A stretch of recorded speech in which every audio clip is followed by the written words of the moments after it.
let's hit record and get going. As I am surprisingly awake. Well, for now, anyway. Anyway. Or remake. Let's do it. Really? You're really gonna make me go this way. Okay, fine. Whatever, game.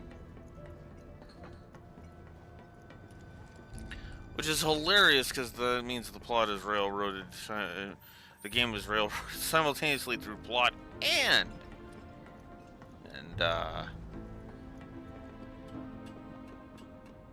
whatchamacallit.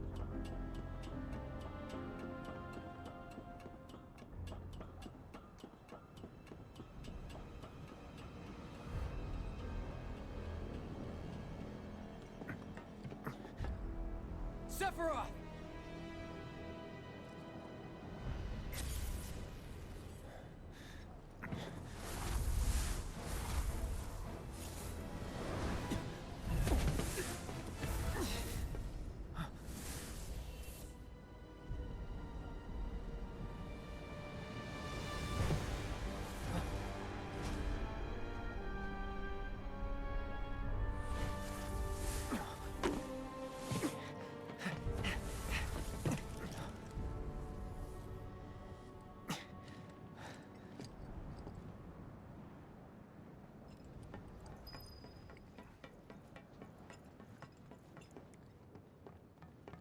Everyone okay?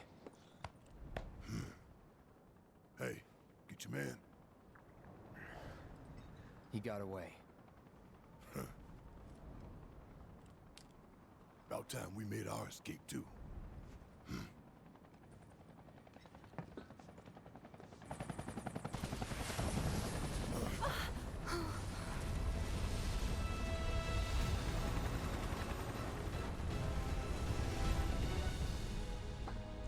Shit.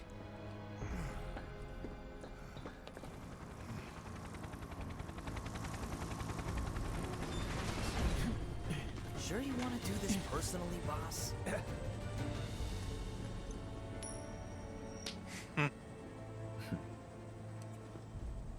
Hi, Rufus.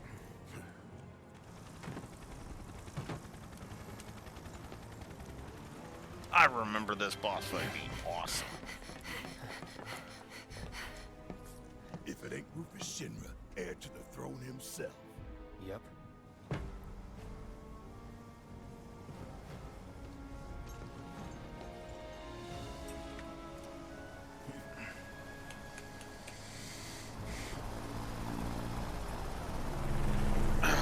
Now let's see if he's gonna be enough for a positive. The hell I will. We can finish off the family here and now. Take Aerith and get out of here.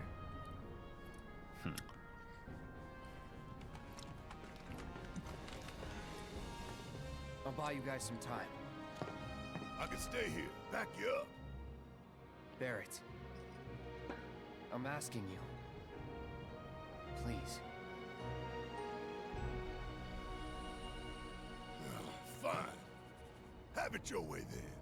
But you better be right behind us.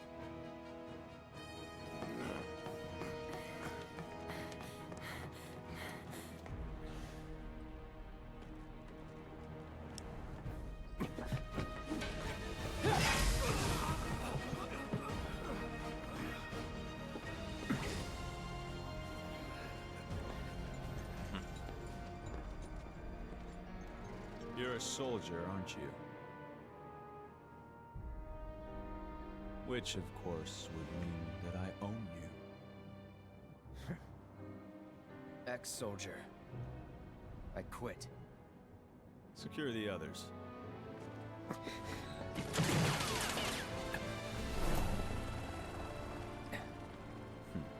Just the two of us.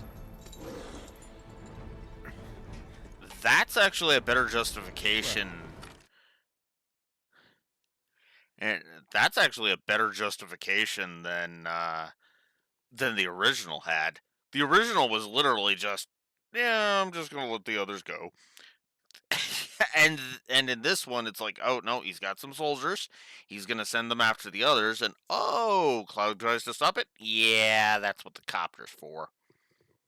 Because in the original, the copter was just kind of flying around during the battle, and it was just there so Rufus could make his getaway. Maybe 3. Let's go.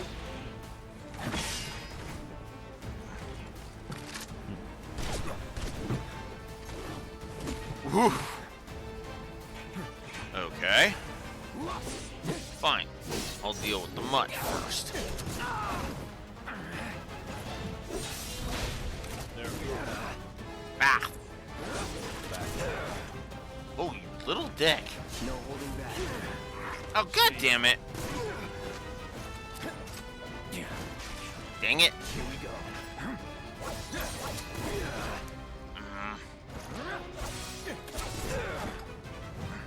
Think fast. Oh, you dick. Where were we? Anytime now. Oh, dang it. Of course, as soon as I actually get into a counterable position. I see Not you. bad. Let's do this. Understood. Ah, dang it. Think you got my number? Not at all. You're making me sweat. Good thing I came prepared.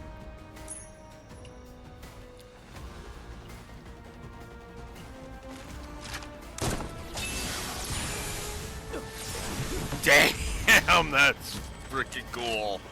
That's a new trick. Right. Of course you did. Ow.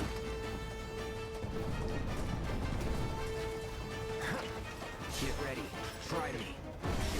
Ow. Dang it.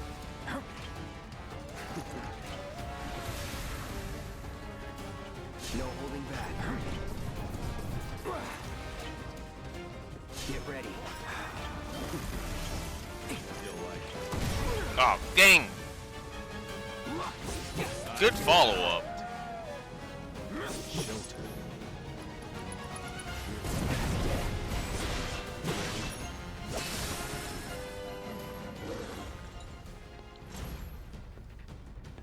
Now it's just the two of us.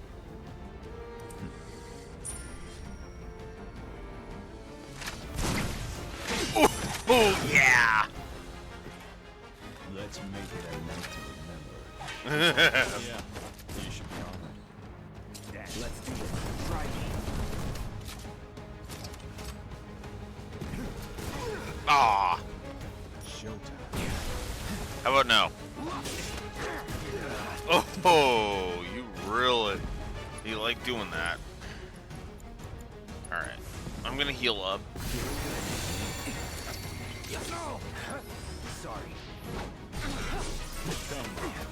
Oh! Ow.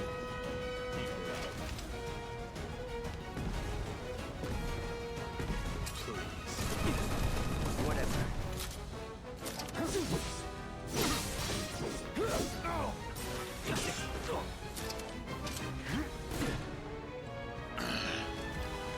Alright. Oh. This is actually kind of fun and challenging. Hi, Neko. Don't mind me, I'm just fighting the best fight in the game. And this is definitely kind of That it? showing itself.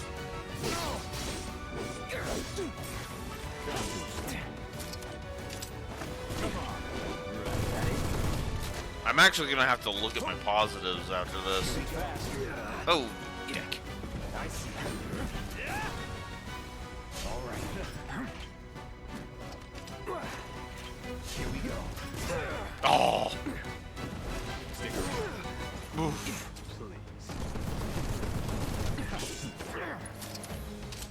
Brace yourself. Okay. Come on. Oh, you jerk. That all? Time to get serious. You're out of luck. Nice.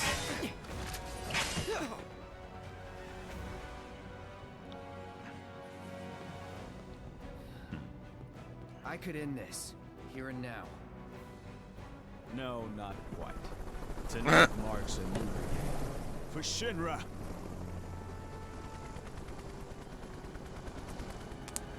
That was clever. That was nicely done.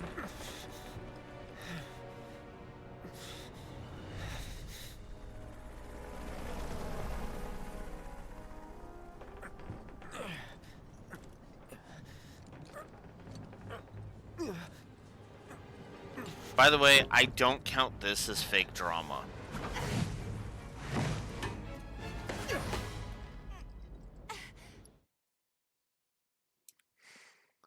So let's discuss that fight, shall we? Because you might be tempted to look at it and be like, well, Blue Wolf, every single frickin' time you launched an attack, it was like, hey, nope, nope, nope. However, that's Rufus's. Well, I hate to use the word, but that's Rufus's shtick, right? I was gonna say gimmick, but no, shtick is a better word for it.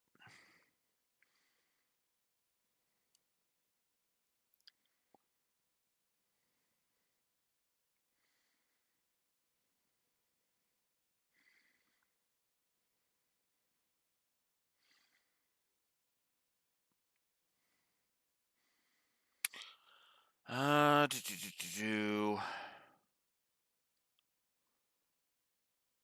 I didn't actually declare any other fight to be the best in the whole game. Okay, never mind.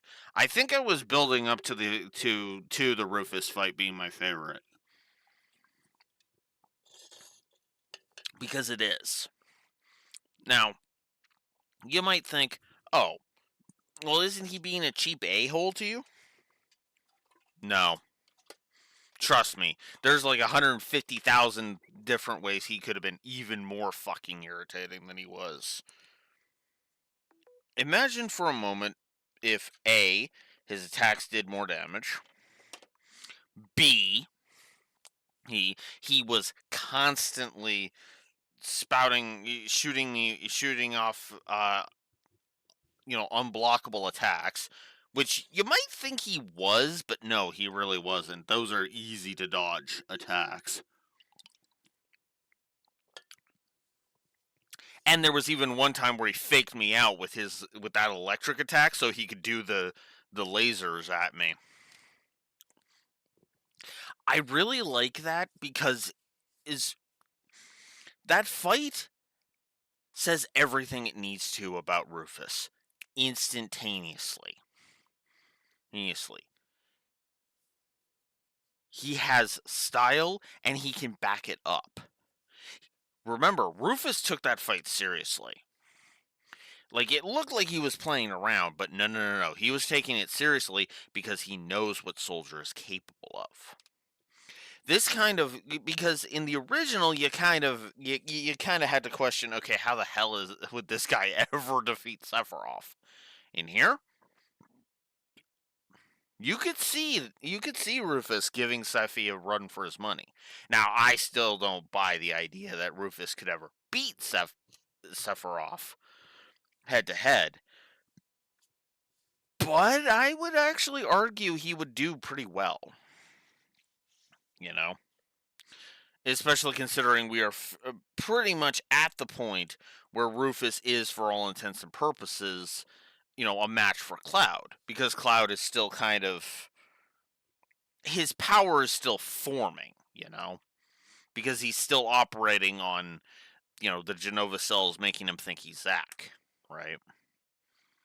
Or, to be more accurate, the Genova cells are making Cloud think that Zack's life was his life, so to speak, with only a few details shifted around.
So on gameplay, I'm actually going to give that fight effectively six positives. A triple for Rufus himself, and a triple for the gameplay story integration. Now for the story side.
Okay.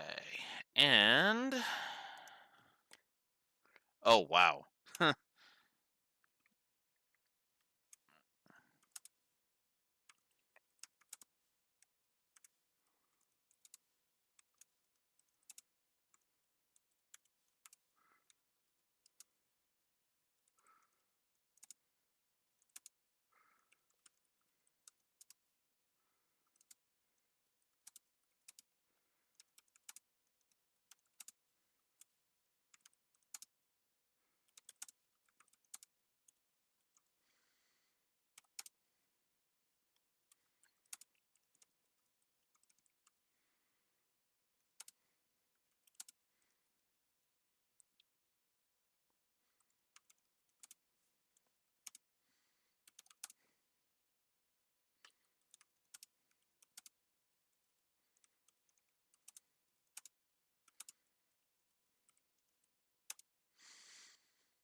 Hello, Raxor. You're just in time for Rufus to have officially added 11 positives to the board.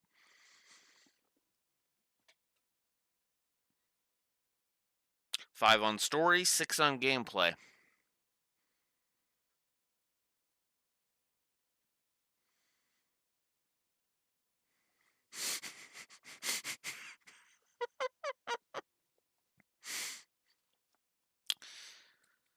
Alright, now that I've gone ahead and done that, let's talk about it.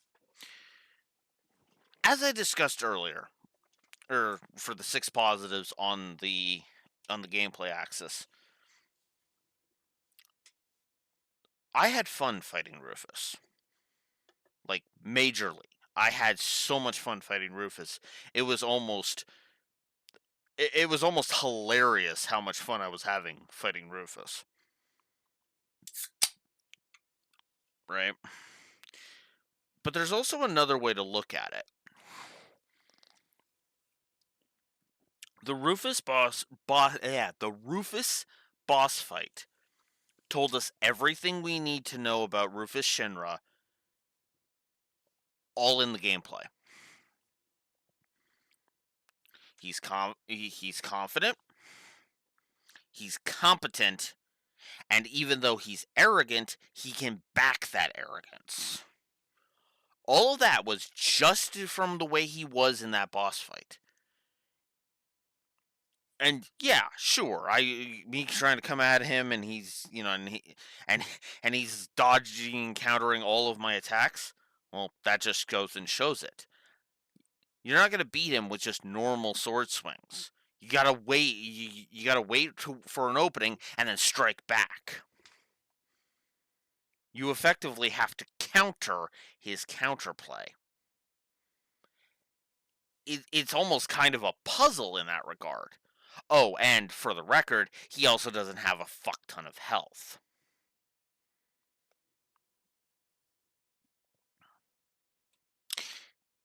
It is astonishingly fun to fight Rufus here. And it's why it's my favorite boss fight in the whole game.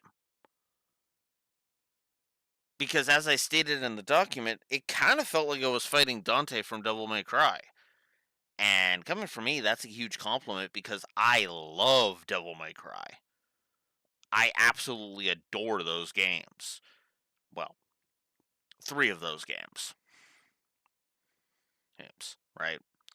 I like the first one well enough.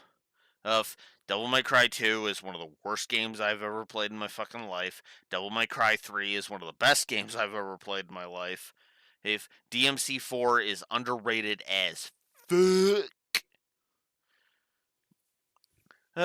because it's really damn fun.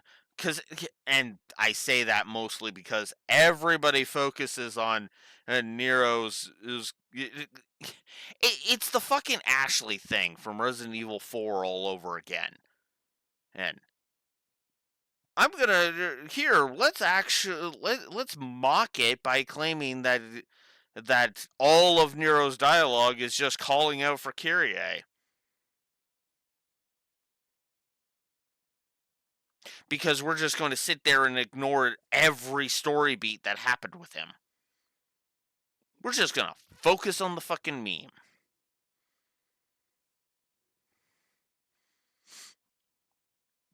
The internet had more of a case with Ashley than they did with Nero. I'm just going to go ahead and say that. But yeah, no. I enjoy Devil May Cry 4. I am a defender of Devil May Cry 4. And Devil May Cry 5 needs no defense from me. You fucking kidding me? Like, just go and look up the freaking E3 press conference where DMC5 was announced. I forget what year it was, but it was the Xbox one of that year. Here, when that first trailer dropped, we all freaking collectively lost our shit. And when we heard Ruben Landon and then back as Dante, we were all like, "Oh shit." Because that was the confirmation to us to people like me, that at the bare minimum they were trying to they actually understood the assignment this time. And of course, the reboot we don't fucking talk about because fuck that piece of shit.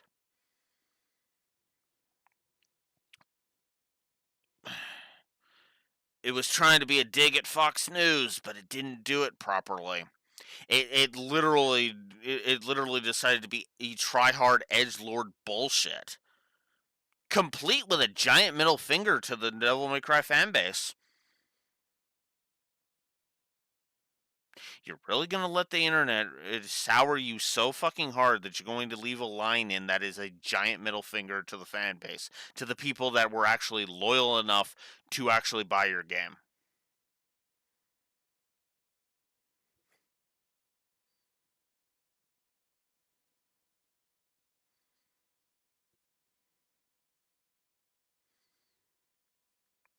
Actually, you know what? If they really wanted to pull that, the "not in a million years" would be in the trailers. And I would put the not in a million years in the trailers, and then the actual line would be maybe later.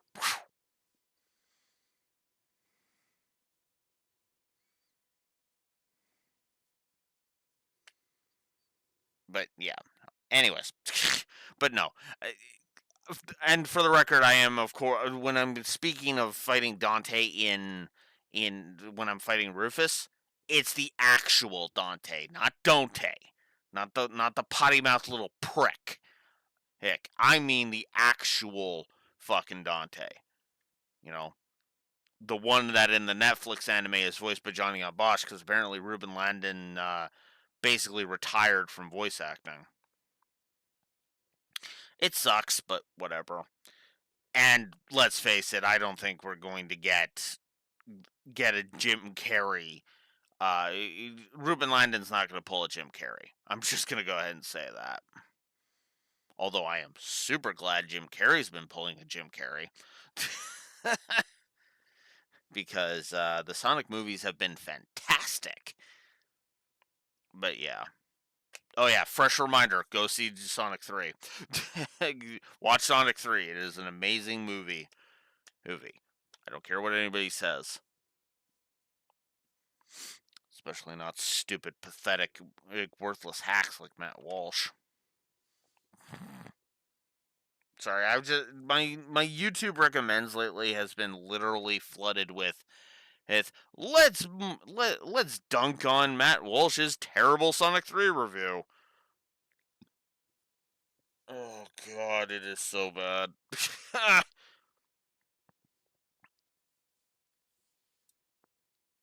But anywho, yeah.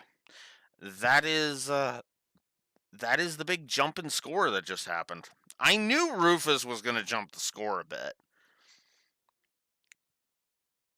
Honestly, 11 points, yeah, that sounds about where I expected it to be, if I'm honest.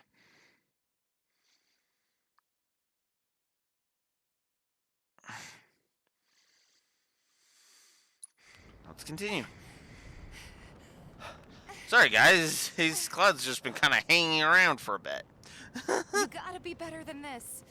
If you're gonna play the hero.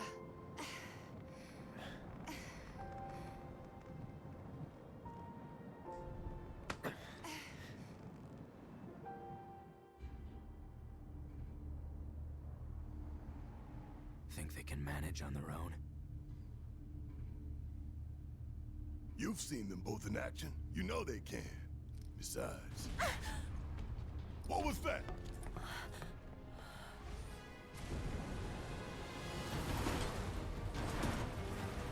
Gotta believe they made it out. I hope so.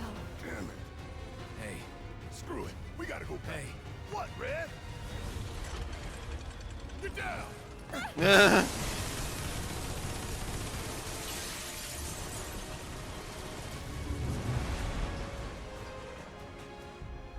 Gotta love the more accurate way that would go. We're cool. Everything's cool.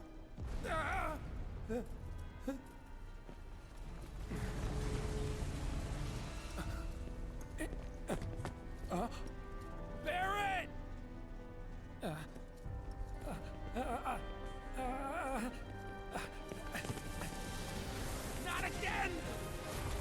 Ugh. Fucking plot ghosts, will you fuck off already? You can't stop me! For Biggs! For Jesse! Tifa! And Barrett too! I'm sorry, Cloud. Just tell me that I made a difference.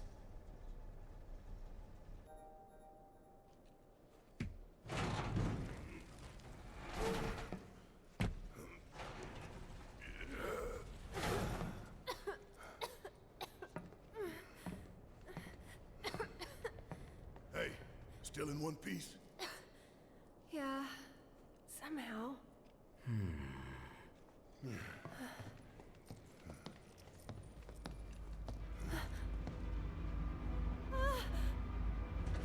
Oh, you gotta be kidding me!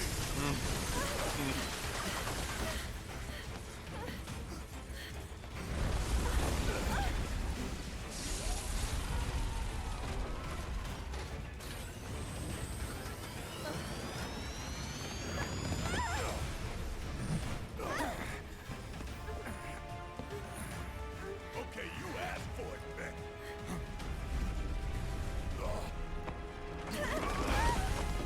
Open wide.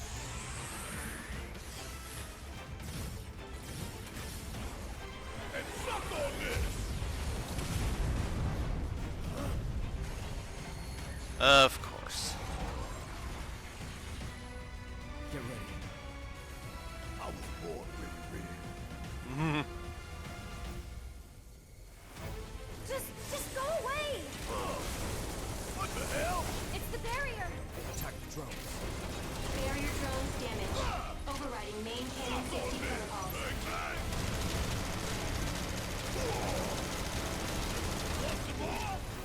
Suck on this. It looks like it's charging up. That's right on. I'll blow it to pieces.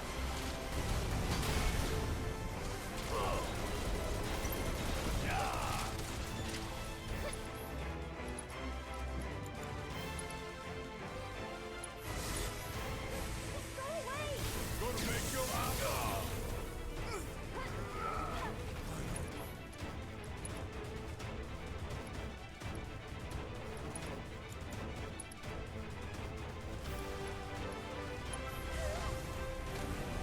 Coming at you hard and fast.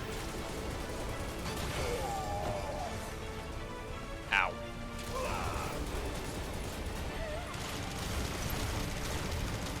Suck on this.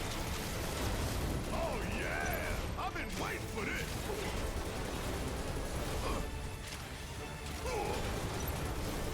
Want some more?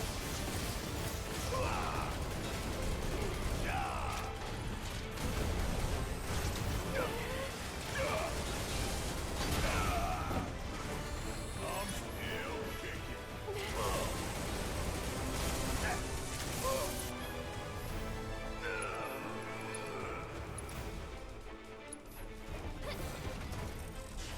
Stay Won't be back! nothing left of you when I'm through. Get out of here.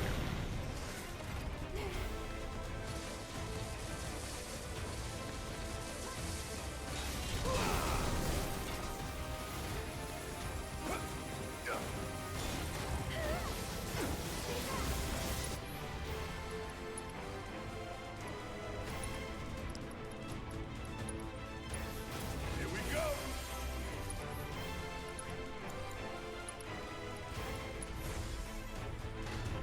Gonna make your eyeballs pop.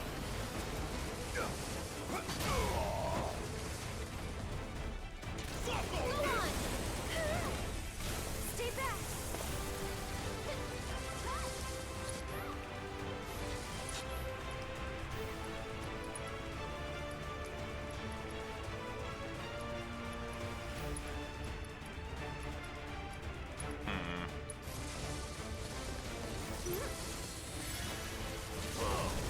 That was actually an impressive heal.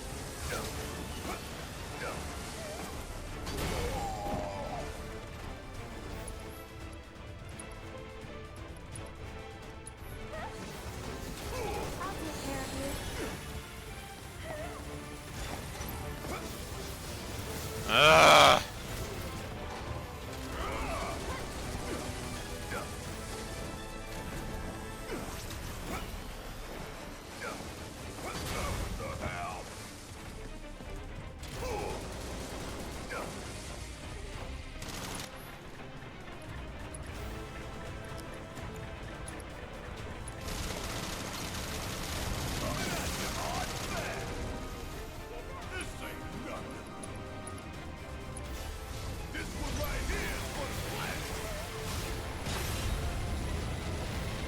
God damn it.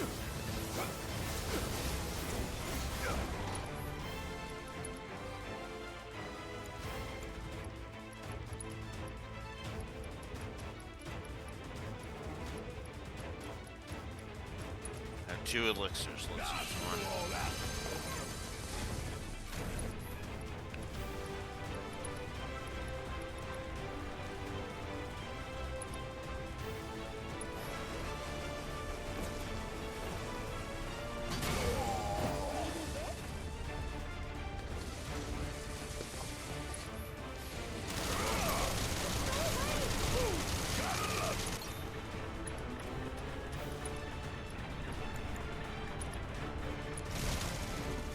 Say your prayers and beg for forgiveness.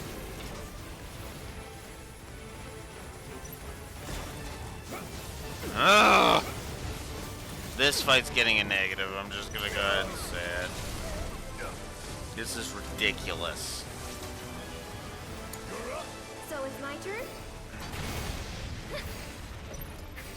One more shot! Get him!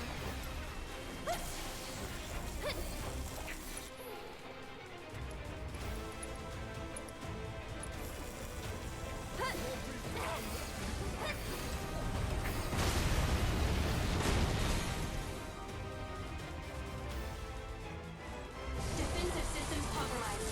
Threat level elevated. Tagging out. Watch and learn. Bring it to heat. Suck on. Oh, you in trouble now.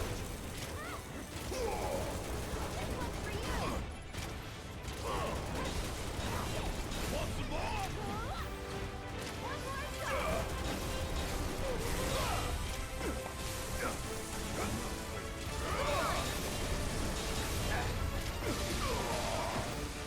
And I'm still kicking. Want some more?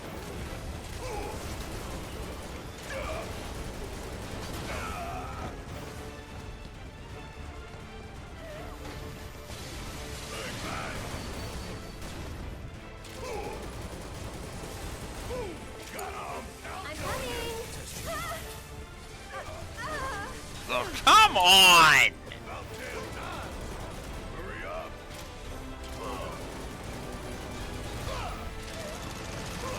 Game is too obsessed with fucking stun. Kiss my ass.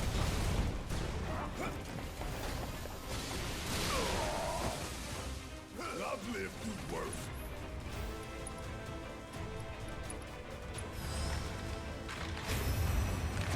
Give him a shot.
Lend me your strength. Let the winds caress you.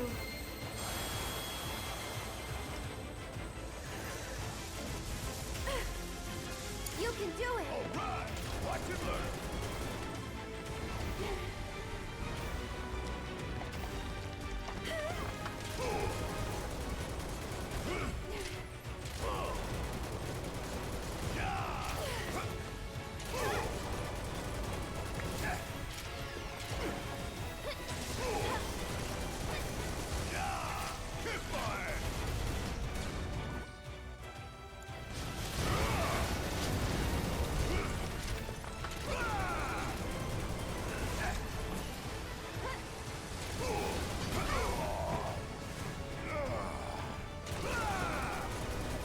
Damn it! Still, shut down.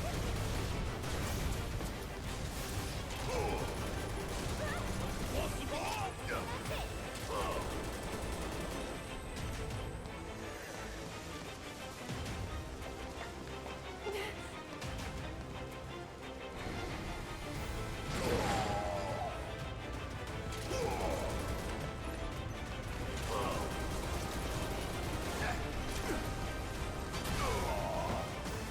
Stay back!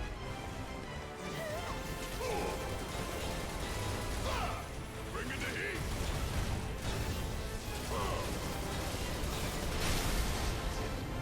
Got you sleeping?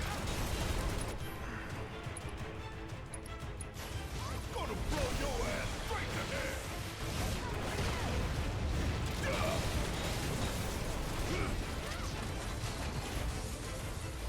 Missing off. Threat level maximum.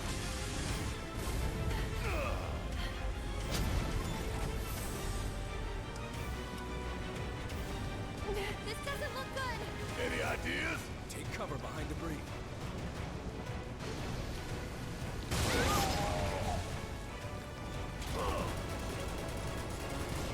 They all just blew off. Report up. We're done. Let's finish this quick.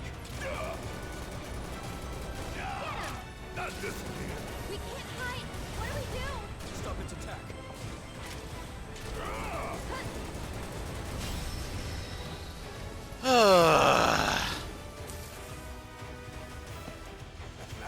Damn.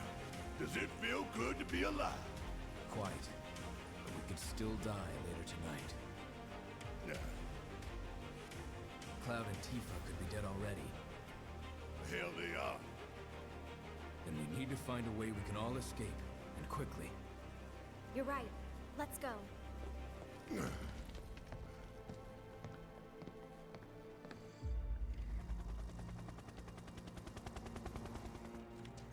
It's going alright today.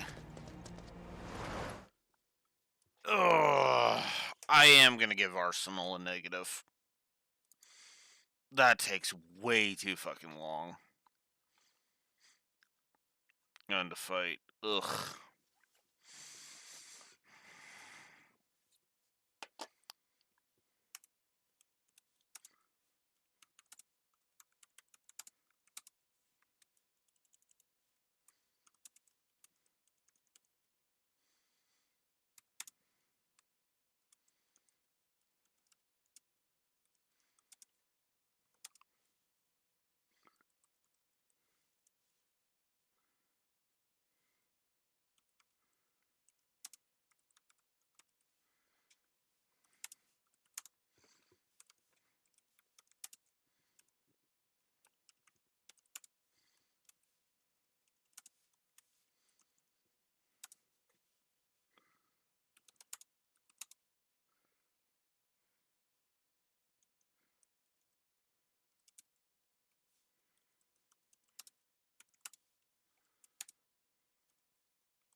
Just one, but as promised, negative to gameplay.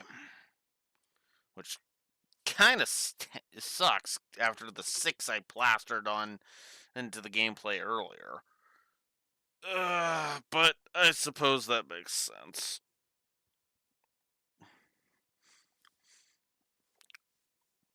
Moving on.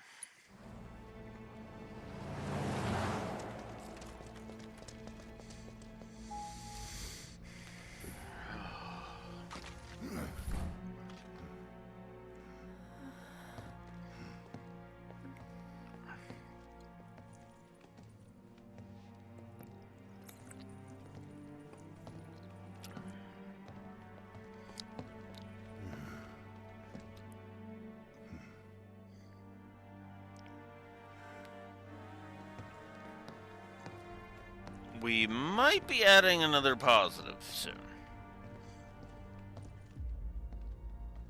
It'll be the story. I think we're at the point. Okay, real talk. I think we're done with gameplay positives from this point on. Because I am not a fan of the last section, and I do not remember the final boss fights fondly. So, yeah. Outside of the DLC. All we gotta do now is find the others.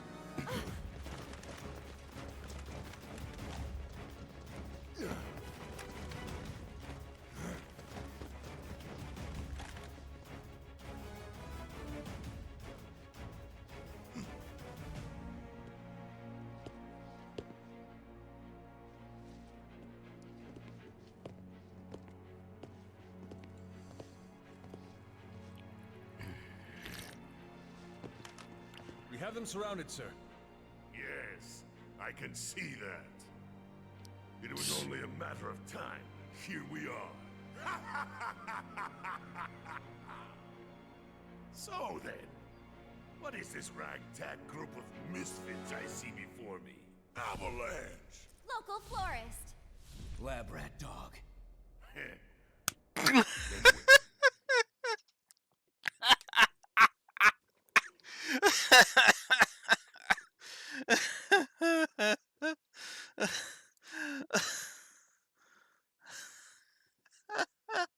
Yeah, I'm gonna give that a positive. That is too dumb not to give a positive.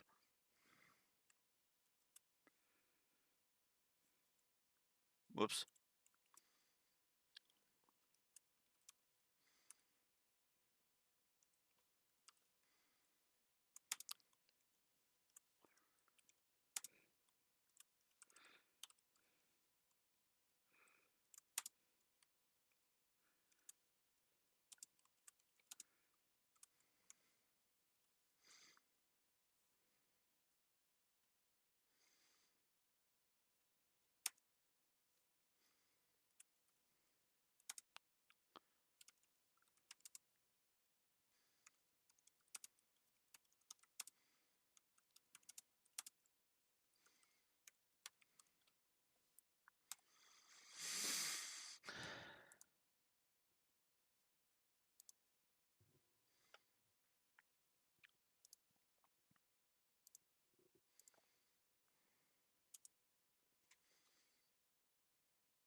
Are these misfits I see before me? Avalanche, local florist, lab rat dog.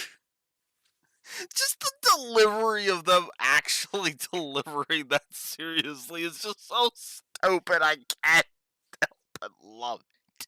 This is the kind of dumb I want games to embrace more. This is the level of dumb I want them to embrace again. And I want more. I want less fucking dark, death, doom. Everything you care about, how deserves nothing but death. Life is pain and all that shit. Less of that shit, and more of goofy antics like this. You know.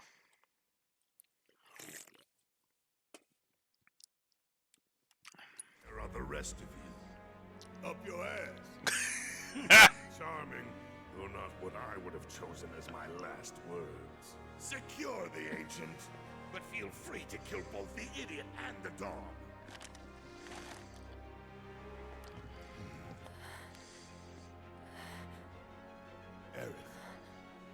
You saved my Marlene. Now, it's time I return the favor. Wait!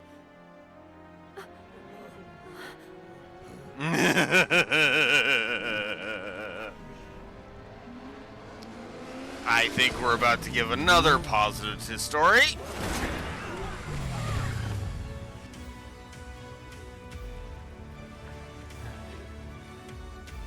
Cloud!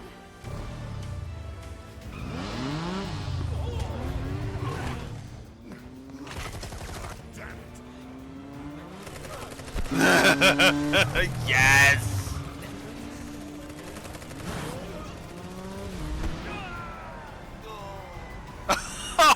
Oh, yes!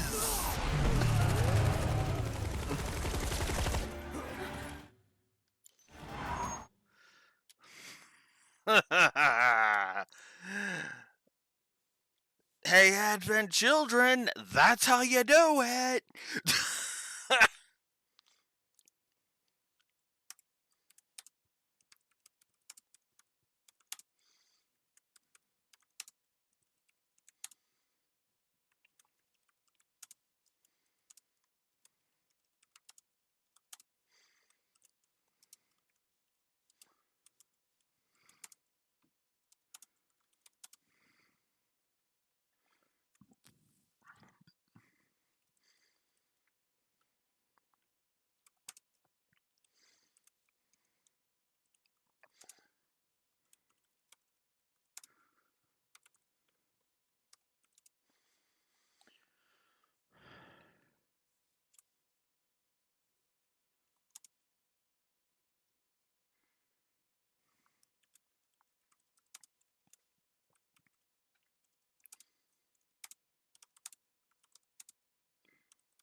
Everyone, get in!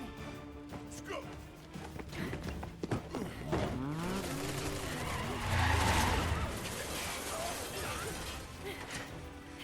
Stop them, you fools! Don't let them escape!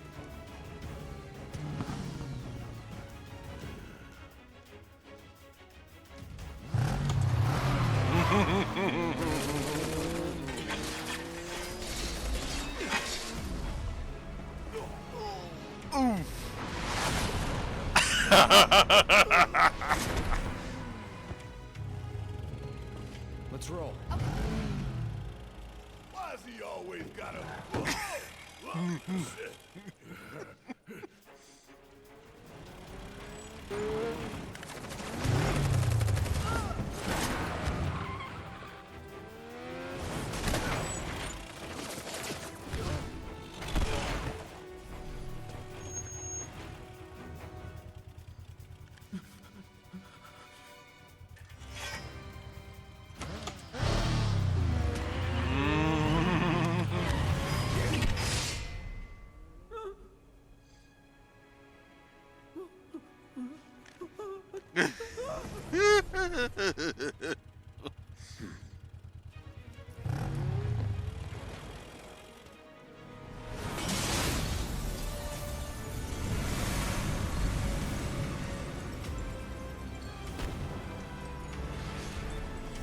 Oh, hell yeah.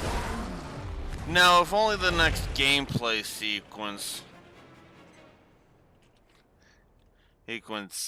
was as good. So,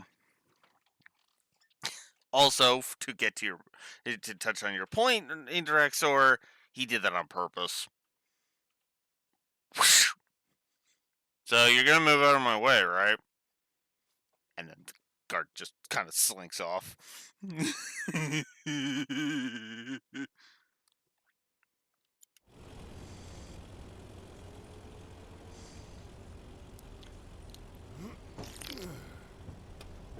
Home free, Red!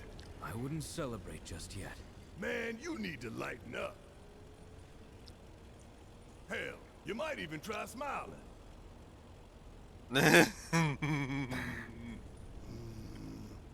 On second thought, maybe frowning suits you better.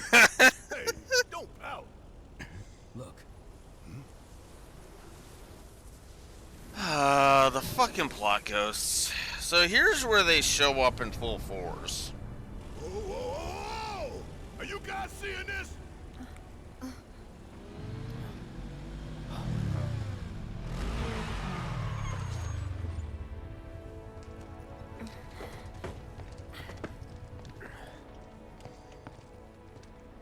I hate this. The plot ghosts are why they don't. Shinra doesn't pursue in full force, even though in the original they did.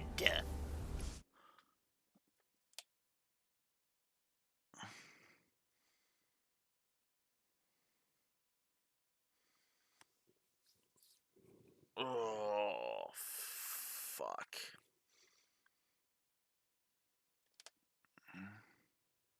Yeah, this is where the highway chase was, and I honestly wish they had actually, like, okay, imagine for a moment that instead of the not very good motorball fight we're going to have, this had been where that whole sequence we had with Jess when we were on the motorcycle with Jesse. Imagine if this was where that was, where the motorcycle action was in this one. Now, would that be copying the original? Yes, but that would be copying one of the best parts of the original because I absolutely fucking adore the G-Bike minigame in the original. I absolutely adored it. And it kind of just added to the awesomeness. Like, imagine if instead of a final boss, us, we had that. Had the G-Bike game as the final battle. Like, even if you wanted to turn Motorball into effectively Cloud slashing at it with his sword on the motorcycle, I'd be okay with that for the most part. Just give me some ability to like chop out parts and have that cause massive damage. Not unlike the gunship. I can't believe I'm about to say this. Not unlike that gunship from 13-1.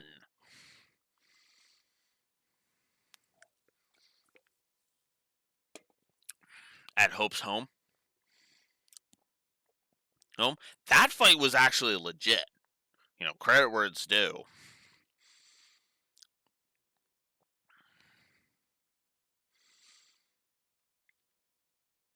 I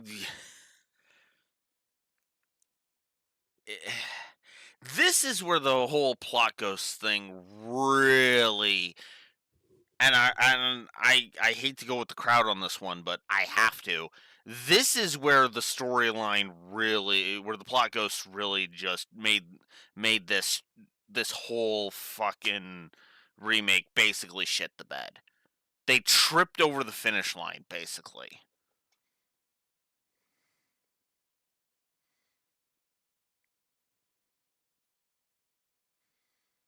Yeah, exactly. Exactly. And that's what bugs me and a lot of other people. There's a such thing as tent poles. Keep the major story beats the same, but change what's in the middle. In between those tent poles, right? President Shinra still has to die. Cloud still has to fight Rufus. The gang still has to escape on motorcycle and truck on the highway. You don't need the plot ghost for that. And if you want to add Roche to the frickin' motorcycle sequence to make it more exciting, hey, there you go. Right? Motorball and Roche can be our final battle.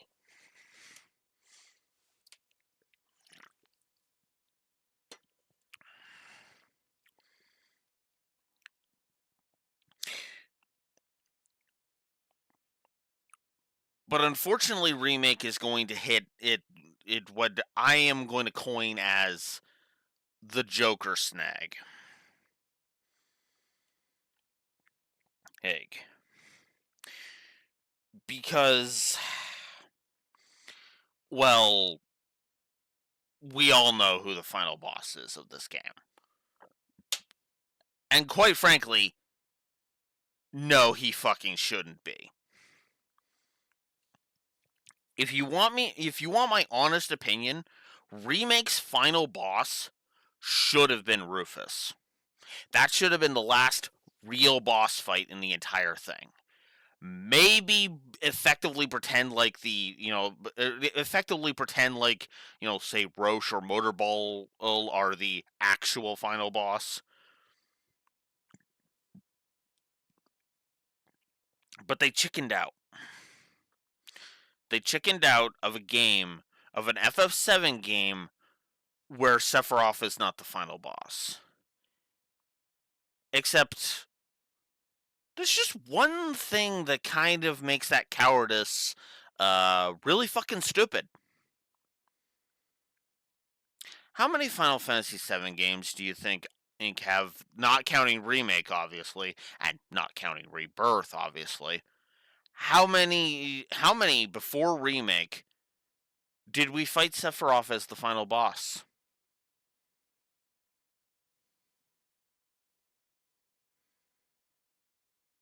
Just one. The original was the only time we fought Sephiroth as the final battle. And in the entire compilation, how many times was Sephiroth the final boss? Once in the original, once in Advent Children, which doesn't count as us facing Sephiroth as the final boss because it's a movie. But Sephiroth was the final boss of Advent Children. But that made sense because that was the whole point of Advent Children's plot. The Kadaj gang were trying to bring Sephiroth back. They just didn't realize that's what they were doing because they were being driven by their desire to get Jenova back.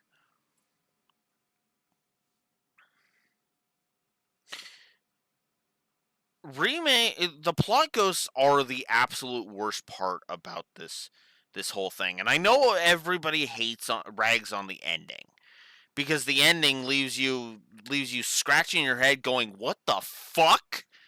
multiple times. And we'll talk about that when it shows up. Like, the ultimate mindfuck moment is coming. Make no mistake, guy. Make no mistake. And we'll discuss that and why it's likely to get a negative for this game specifically. And it's basically because it's sequel baiting. You probably already know the scene I'm talking about if you're familiar with this game, but on the off chance you're not, I'm not going to spoil it yet.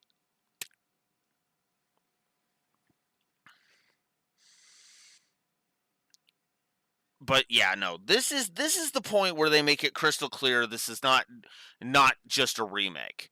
They pull the rug from under you and reveal, no, this is basically a sequel to the compilation. Not a good idea, my opinion.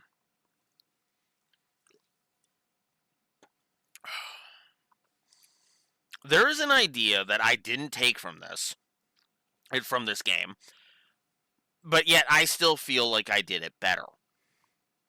And that's just because I did a freaking crossover with Kingdom Hearts. Hurts. I didn't have this wibbly wobbly, timey wimey bullshit that's happening here. And this fucking ghosts making sure the plot, the fucking plot ghosts. Which, yes, I know they have official names now. I don't care. I'm still calling them the fucking plot ghosts because that's what they are.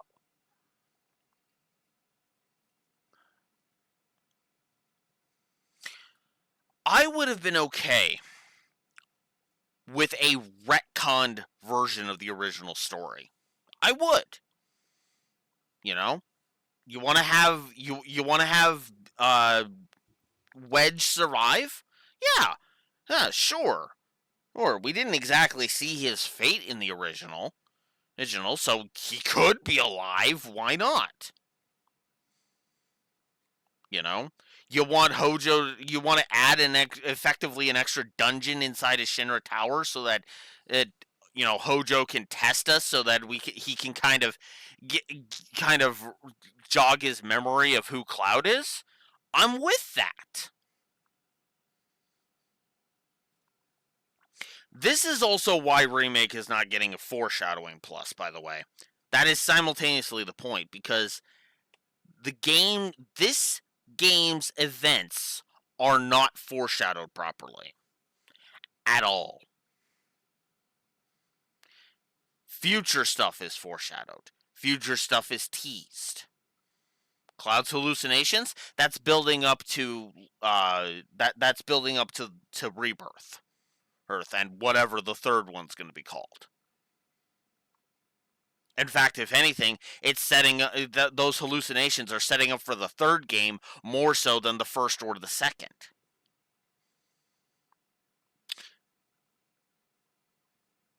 The plot ghosts effectively have reached their apex of absolute trash. And as much as I hate myself for doing this, the plot ghosts, the more I think about it, the more the plot ghosts deserve more negatives. I'm sorry. I have talked myself into it. Because I fucking hate these things with a burning passion.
So,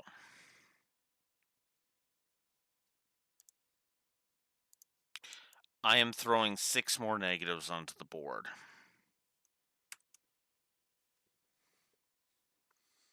For the plot ghosts.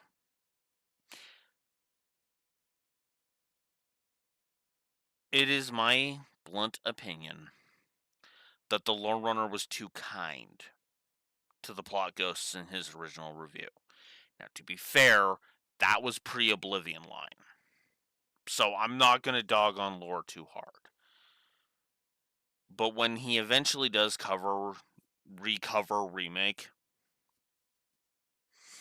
re-review Remake, I'm going to be there to advocate for multiple triple negatives for the plot ghosts because they are that dreadful.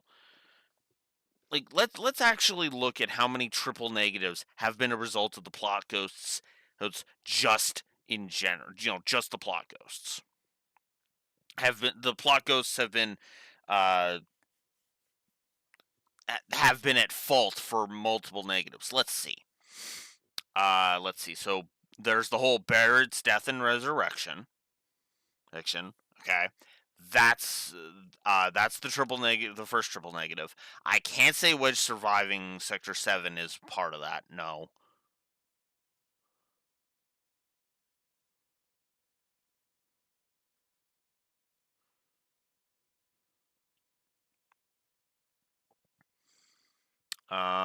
Can't say they ruined the tonal shift of that. They aren't responsible for Tifa's moaning, so we still are only at 1. No, that's more Sephiroth's bullshit than anything, so I can't count that. I can't count Roche. You know what's funny? Roche hasn't even shown up, and I still have the potential for more negatives for him. I might just erase that. They're not responsible for Johnny. They're not responsible for Sephi. Not really. Then there's the 2 triples that I just put on the board. That's those are the plot goes. So there's 3 that are that are all there. They're not responsible for the fake drama, not really. I mean, they kind of are, but only like once, so I can't say that they're responsible for that. And then there's the plot ghosts in general. In general, that so that's like what, 4. So yeah, they're responsible for 4. That's over a quarter of the negatives I have given Remake. Are all the fault of the plot ghosts.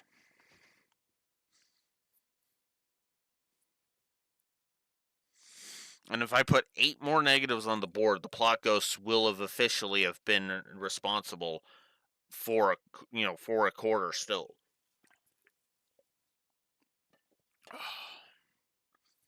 That's bad. That is beyond bad, my opinion. If I add 20 more negatives to the board, then that's a fifth of the negatives. They're all going to be plot ghosts, assuming those 12 will have nothing to do with the plot ghosts, but which is more than likely to be the case. But yeah,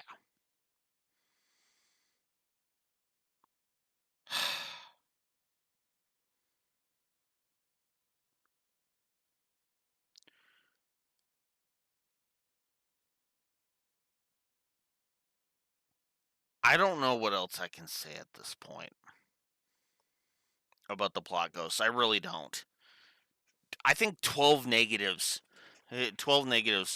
to story really says all it needs to.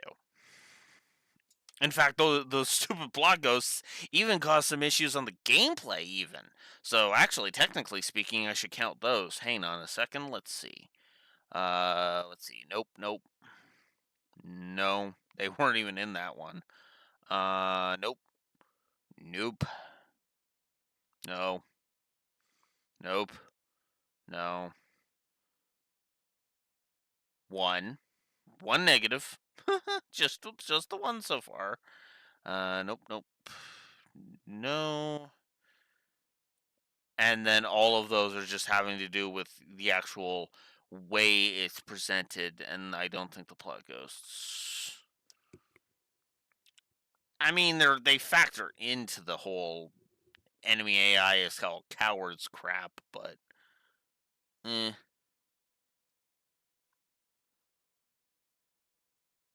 I mean, I guess they kind of tie into the railroading, but no, no.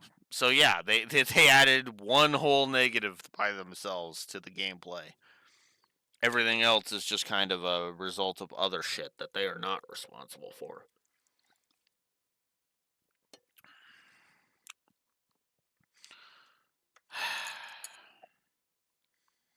I wish I could be more positive on this thing. I really do. This should have been epic, but instead it just kind of meanders and it doesn't work.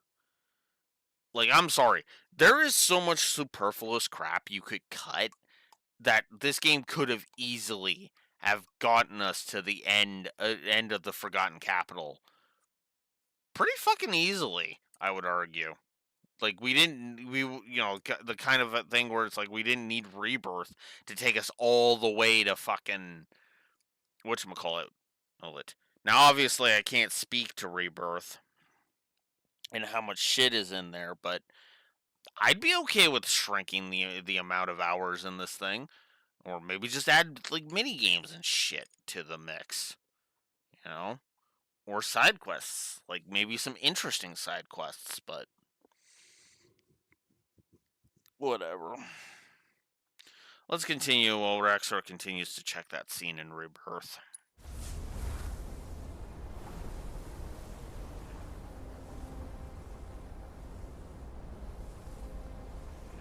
Feels weird being this close to the end, I'm not gonna lie. They don't even look cool visually. That's the other thing, too. The plot ghosts don't even look good. They look like shit. They literally just look like flying dust sperm, and it's like, what the fuck?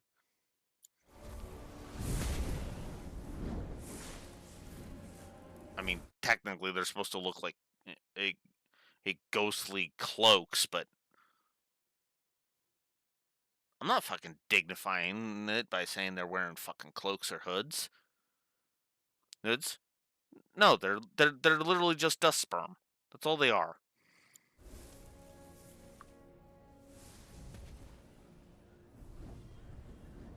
What is all this?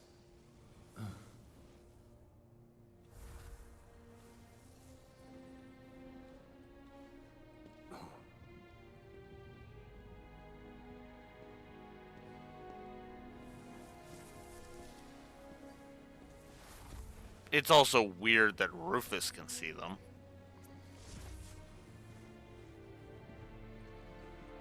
Because it was coming into contact with Aerith that allowed Cloud to see them. So why can't Sun see them? That's weird.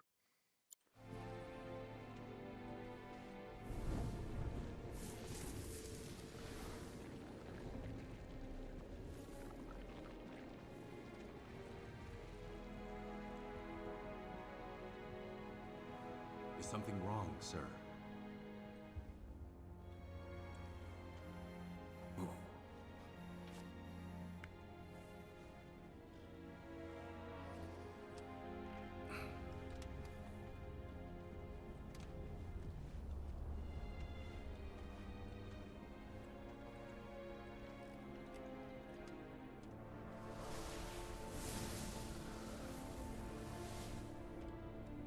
I see.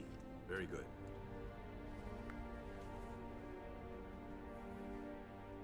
The men are on standby, sir. Your orders. Bring them in.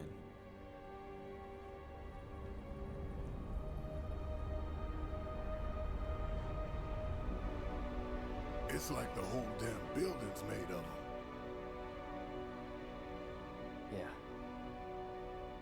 I don't understand. What are they doing? Who knows? Wasting our Wait. fucking time, that's what. You don't think he got caught up in it, do you? If he did, I hope he's okay. They're coming. Who?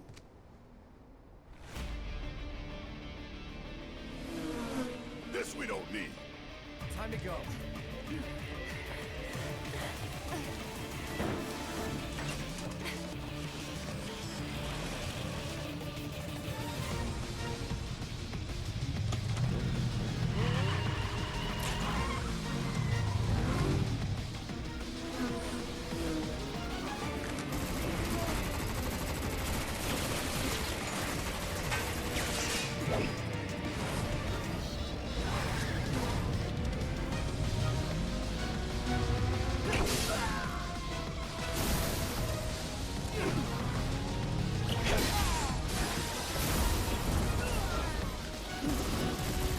You know, game, making this a cutscene was really fucking stupid.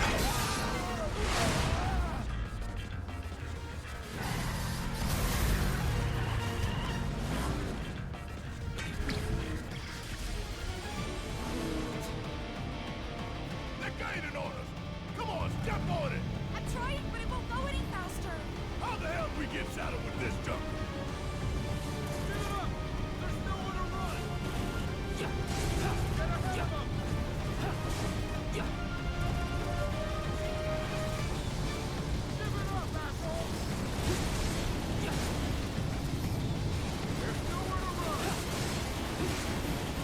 I kind of miss when it was just one kind of them, you know?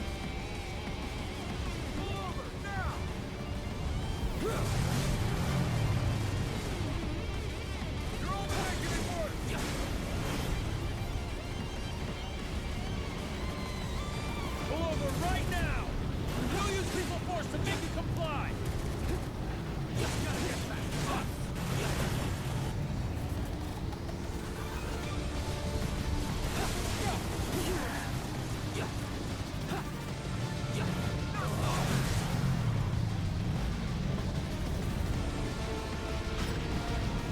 Come on. Get ahead of them!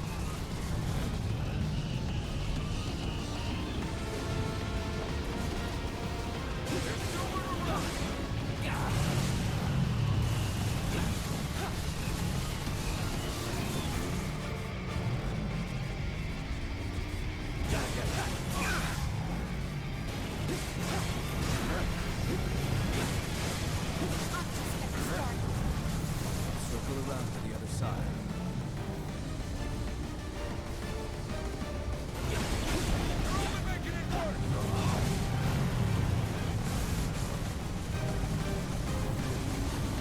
Careful. Stay out of the line of fire. That's what I'm trying to do.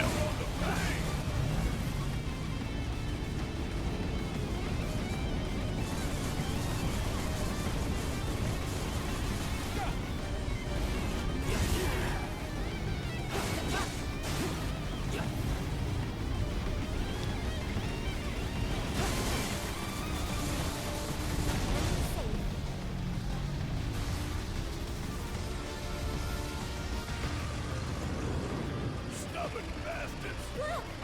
Come on!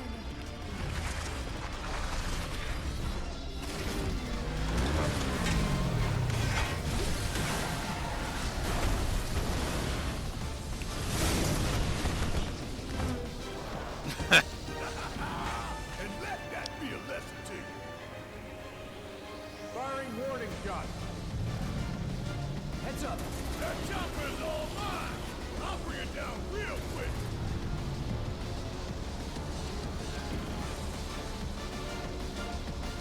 Don't give up now, you guys!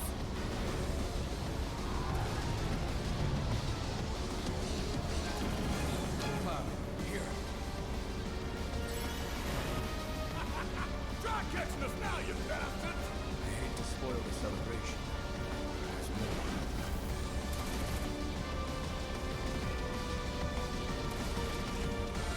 It's on you!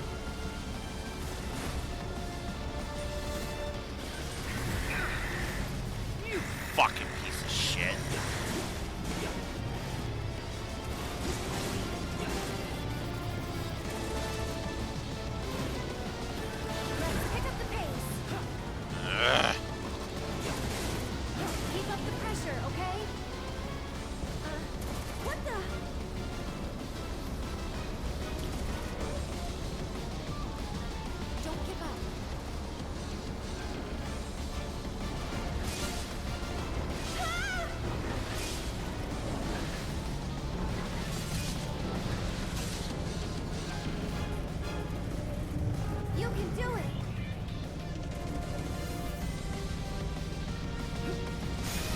Keep it up!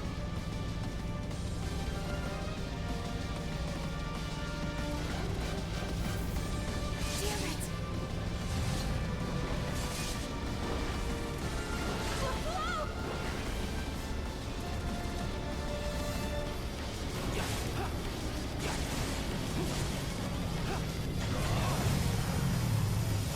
Keep your guard up! I'm waiting. Guards down. Now.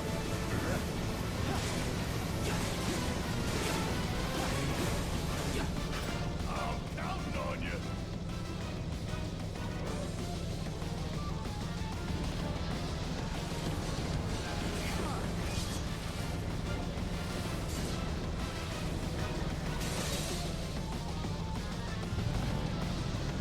Give him what's coming to him!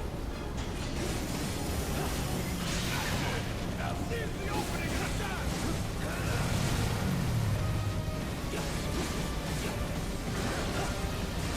Watch yourself! Do it!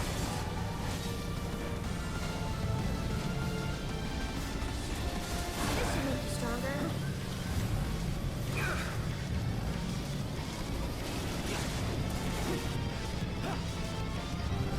I've got you, brother! How do you like that?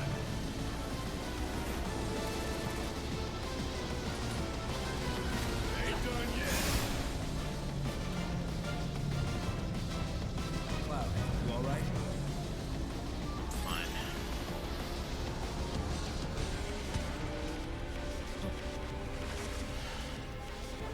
Get down!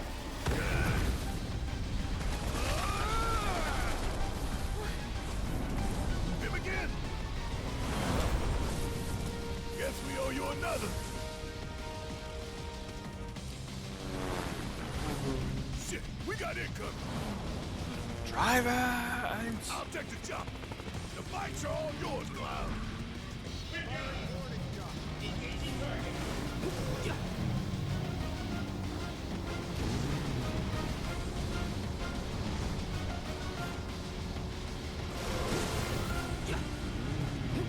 Targets acquired.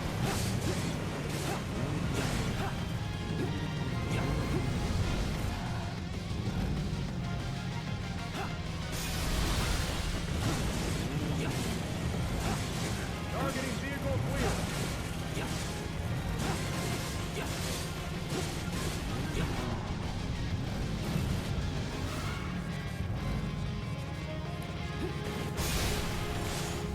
Preparing to engage target.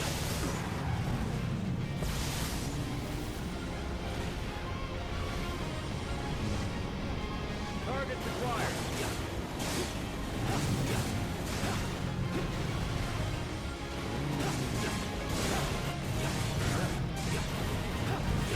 Firing warning shots. Think you can take us? Well, think again, asshole! Targeting vehicle's wheel.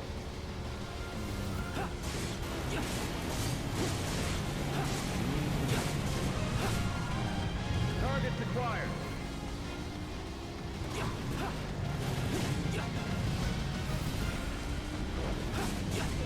Firing warning shot.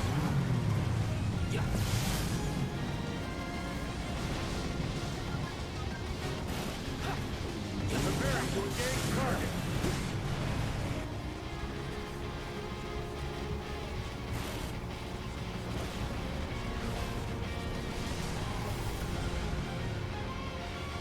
That's it! I'm taking you down!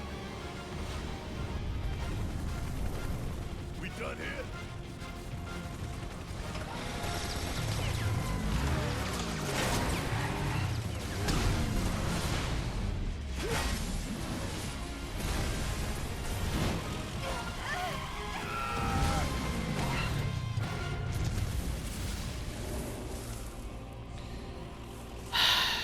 Yep. You good? Somehow.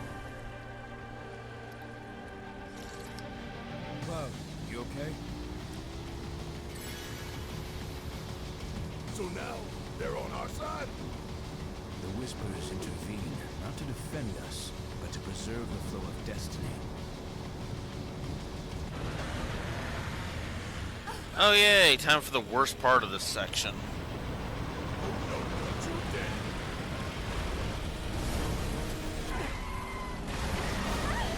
Say hello to Motorball. Come on, you see the piece of shit we found in here? Just the 300-pound sack of it. Hey! Oh, Jesus, Red, come on. You're kinda in a hurry.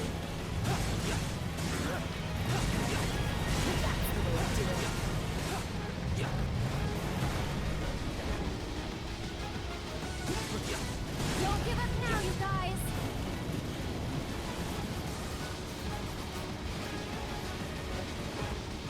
Show me what you can do! Get in there! There's no rest for the wicked. Hang in there, okay? To the side.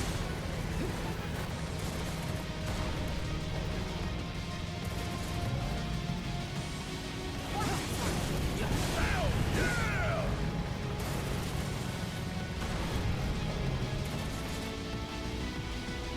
Don't give up now, you guys!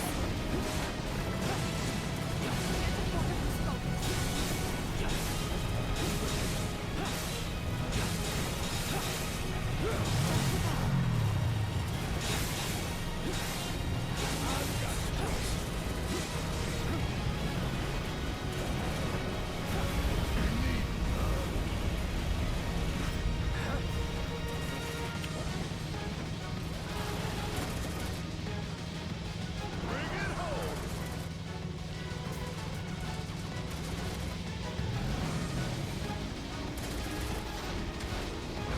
Keep it up! It seems we have no choice. Thought you'd seen the last of it.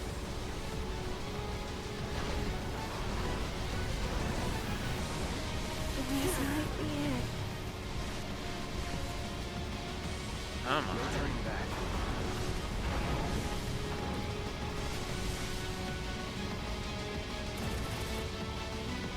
This should make you stronger. Shake it off, okay? Stay strong. No need to panic.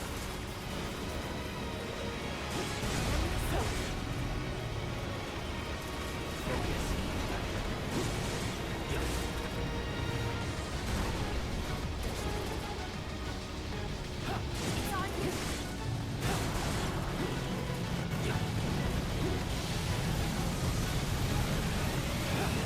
Still got the fight in you? Man, calm down already.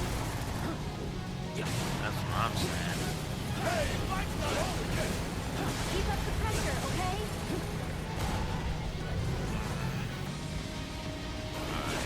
This fight. More on the bang! I'm counting on you! I know you can do it! Everyone coming through! You can do it! That's all I need. You're kinda in a hurry.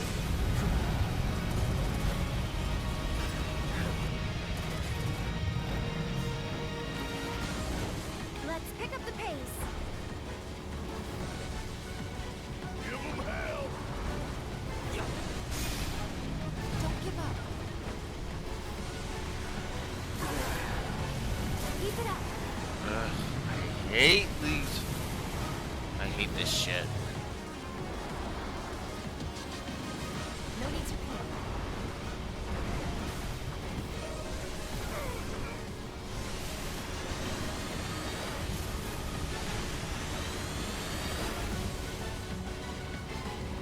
Bring it home!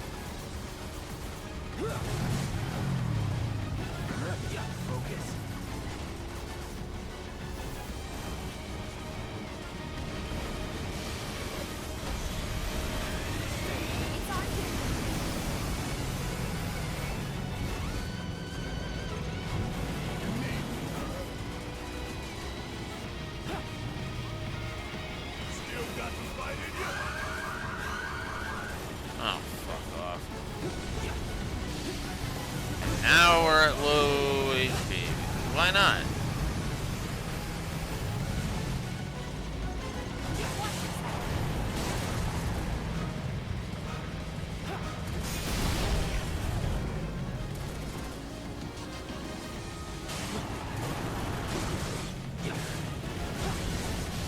Show me what you can do.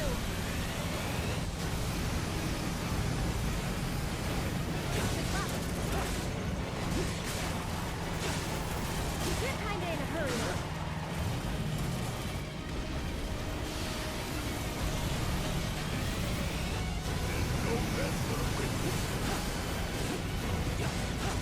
Get in there.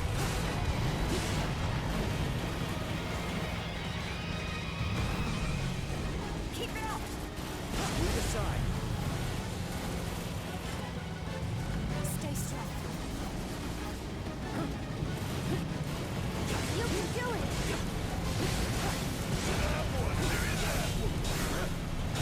Don't give up now, you guys.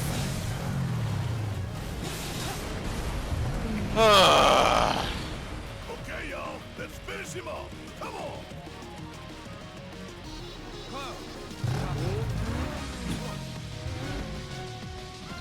Go for the head. With pleasure.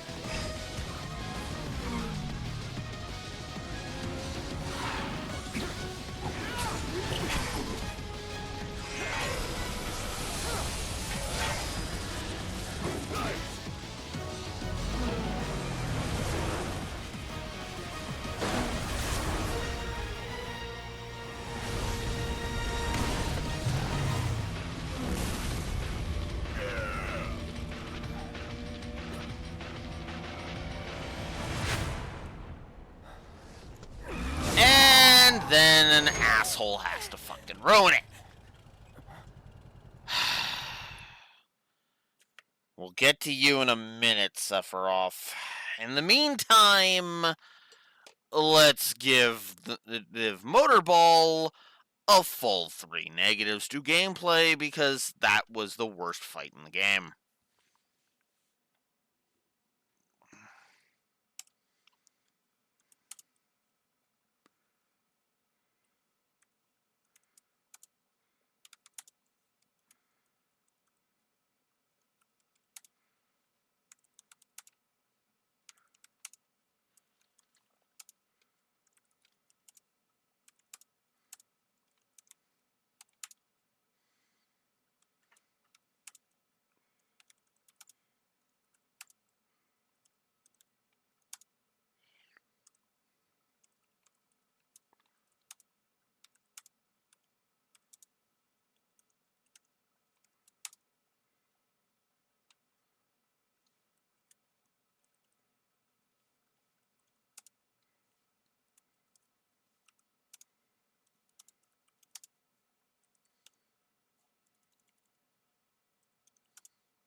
So I may have exaggerated a little. So let's explain why that is the second worst boss fight in the game because I forgot it about Hell House.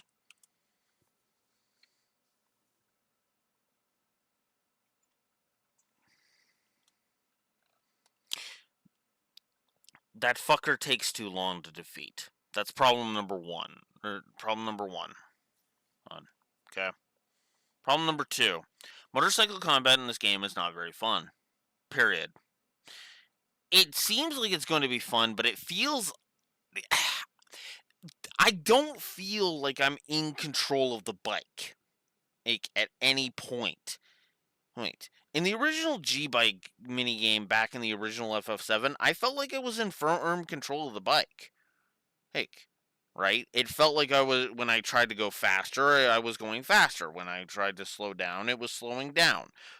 When I would when I would move the bike so I could position myself to defeat enemies, it would move myself into good position. It just doesn't work. Here, motorcycle. You know what? Honestly, I think I better give a triple negative to motorcycle combat because it sucks. The motorcycle combat in this game is not very good. It's absolute dog shit, in fact, I would argue.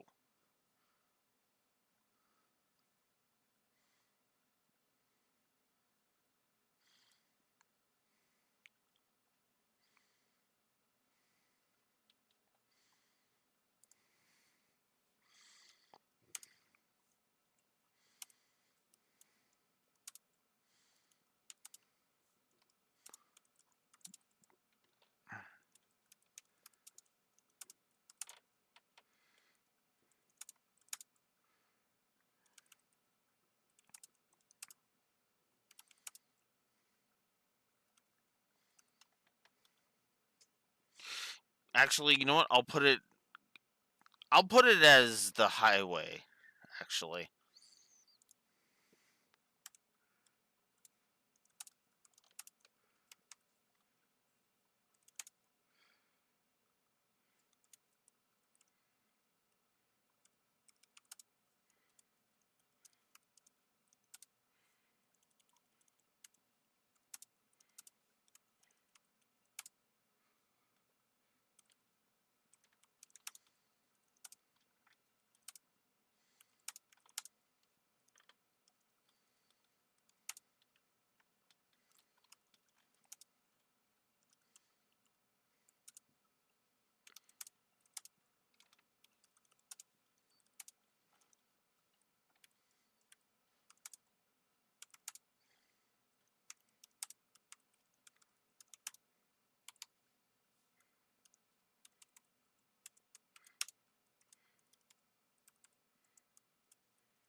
So yeah, I'm giving motorcycle combat a triple negative on its own.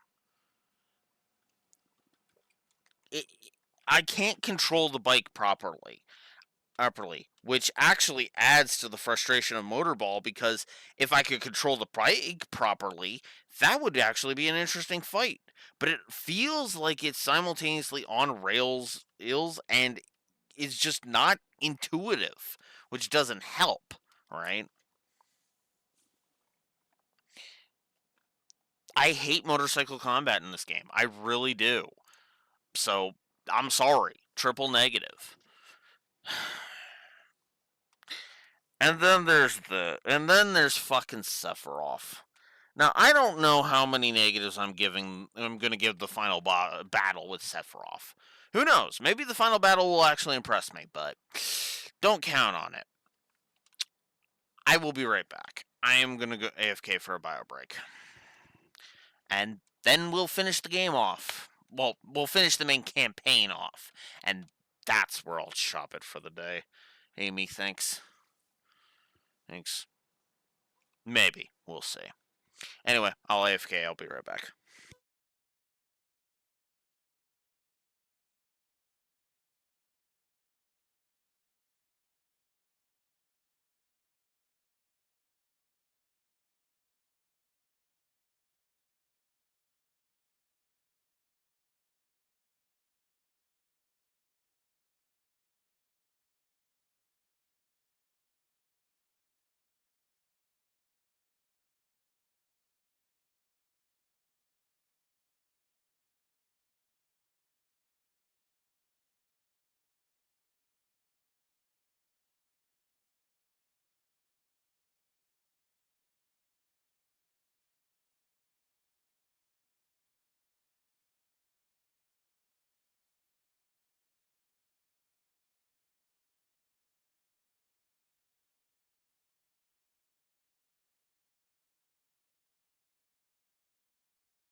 All right, let us continue.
Crap.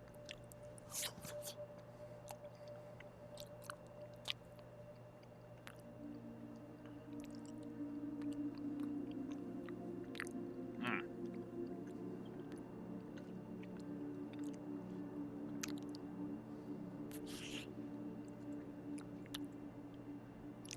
That scene must be taking Raxor a long time to find.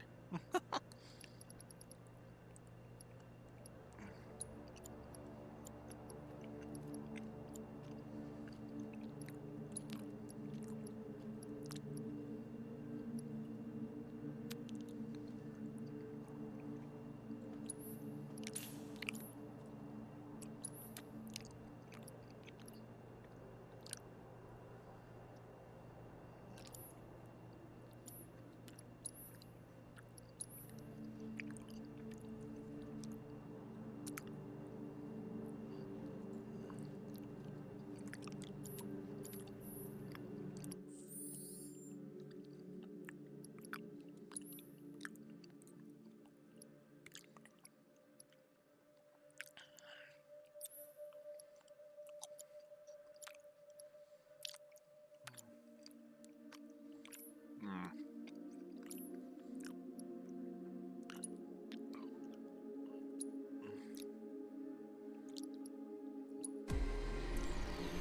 I guess it's time for the last round of upgrades.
It isn't actually that bad of an idea.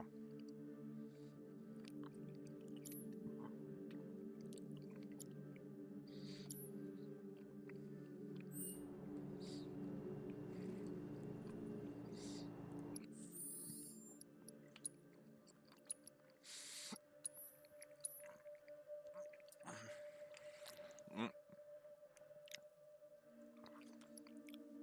yeah. So level 36 is where I'm at.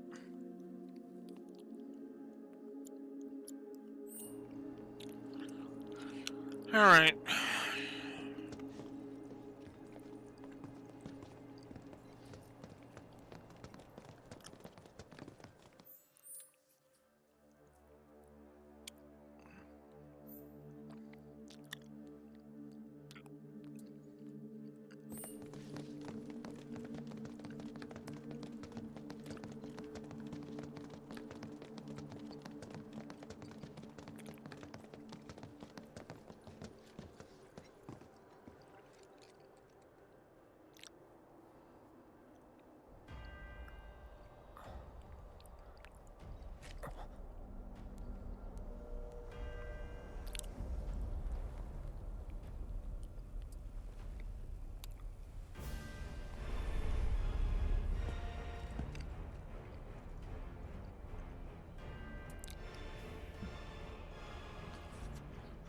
Okay, asshole, let's...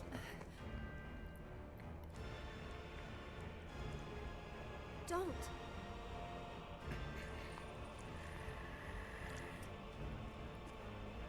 And you're wrong. Those who look with clouded eyes see nothing but shadows. Everything about you is wrong.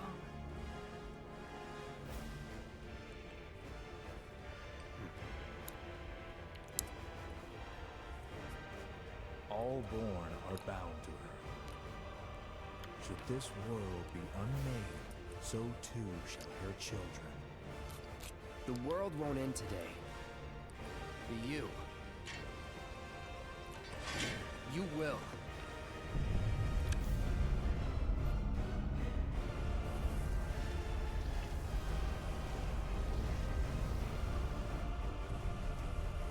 Listen.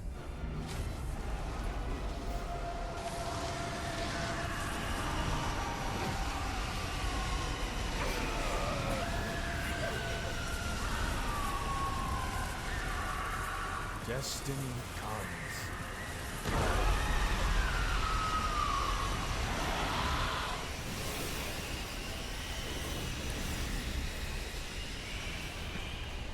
Oh, are we already doing this?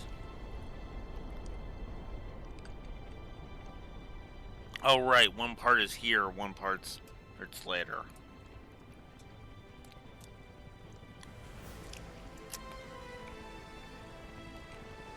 We drag our asses all this way. And this is the welcome we get.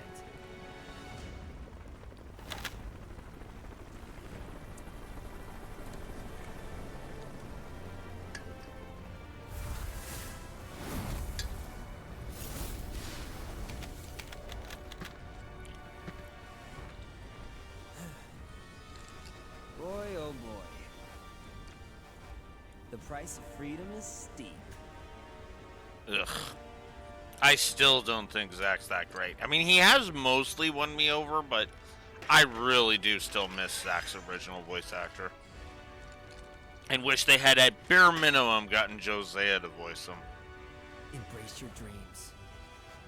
And whatever happens, protect your honor. As a soldier! Come and get it!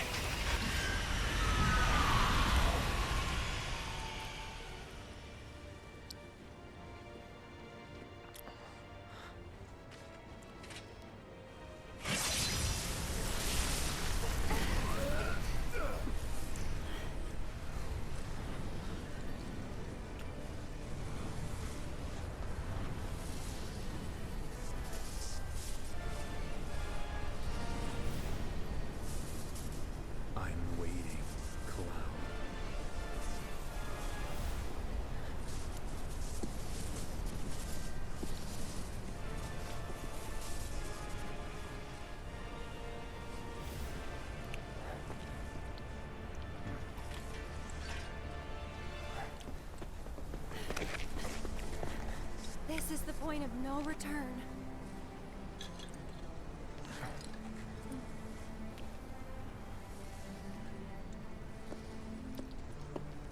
That was fucking pointless to do that.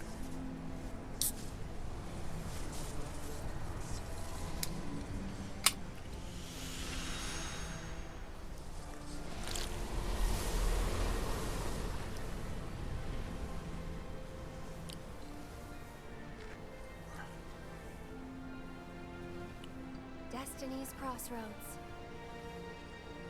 And why did you stop me? I'm not really sure. What will we find on the other side?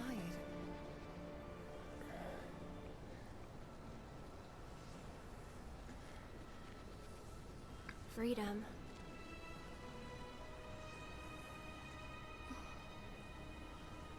Boundless, terrifying freedom. Like, Except they're still gonna railroad the plot, but let's not get into that. We can bitch about that plenty when we get to Rebirth. great, never-ending sky.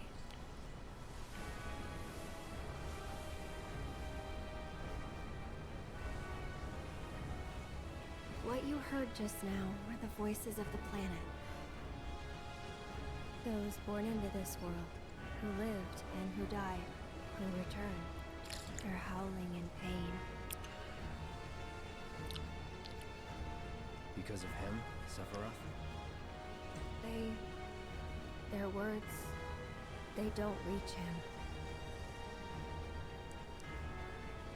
All these moments and memories, precious and fleeting, they're like rain rolling off his back. And when they're gone, he won't cry or shout or anything. He'd tell you that he only cares about the planet, that he'd do everything in his power to protect and preserve it. But this isn't the way it's supposed to be. There's no greater threat to the planet than him. Translation nation. This is the kind of bullcrap that feeds into the whole narrative a lot of people have of Sephiroth is the only real villain of Final Fantasy VII, or to be more accurate, Sephiroth should never not be a villain. This is what I was alluding to earlier with the whole they can never get away from Sephiroth. They didn't think we would accept a game that takes place during the original FF7 and not have Sephiroth be the final boss. Which is funny because that also means there was a game that came out there was games that came out in 2019 and 2020 that both kind of had this thing of they chickened out.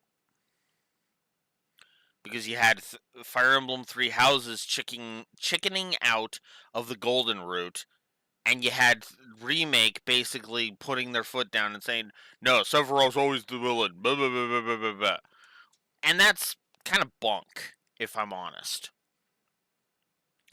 I don't think it works, personally.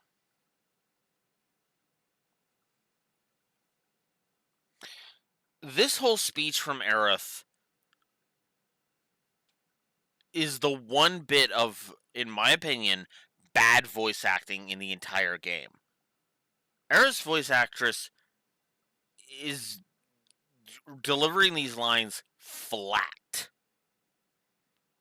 These lines are flat. They're lifeless. She's trying to inject a little bit of menace, but it's clear the director is yanking that back, saying, less emotion, less emotion, less emotion, more deadpan, more deadpan. And it's so dumb. I honestly hate this. I honestly hate the fact that they felt the need to pull this. Motorball should have been the end of it. As I said, the last true actual final battle should have been Rufus. But that's just my opinion. Has to be stopped.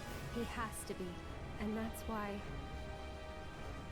I'm asking you to help me. I know that together we can do this. But if we do, we'll be changing more than fate itself. If we succeed, if we win, we'll be changing ourselves. Except not really, because spoilers, this isn't this timeline Sephiroth.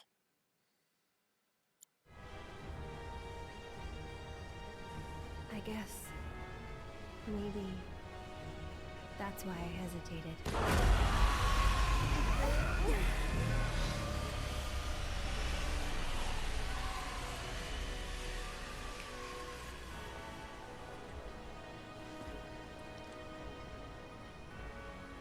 You said it yourself. He has to be stopped. And frankly, I've heard enough howling for a lifetime.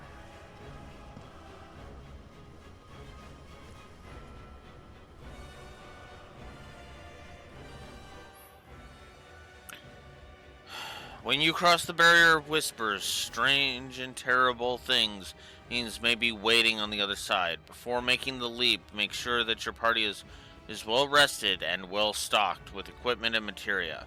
The vending machine and the back of the expressway will have everything you need.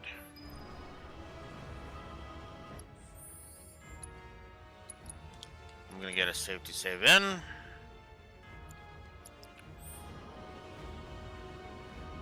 Let's go. Ready? Yes, let's go. Never tried to challenge destiny. This could well be her last line of defense. It won't be easy.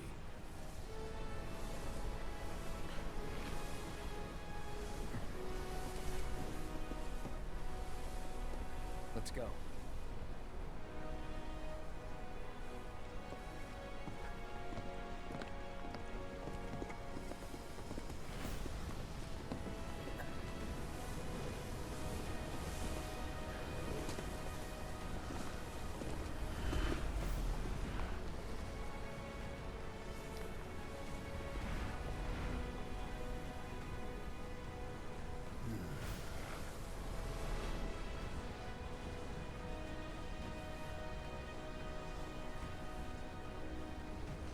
Wouldn't be the first time I spit in Destiny's eye.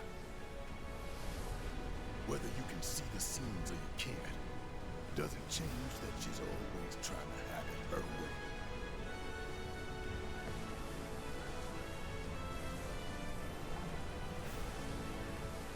Daddy's coming home real soon, honey.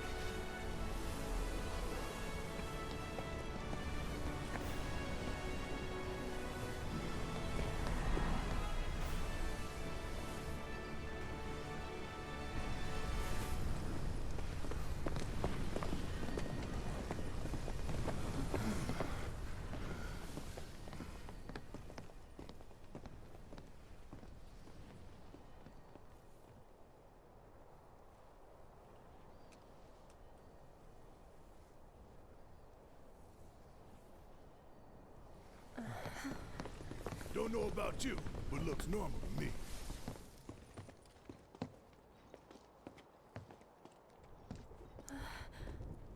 Over there.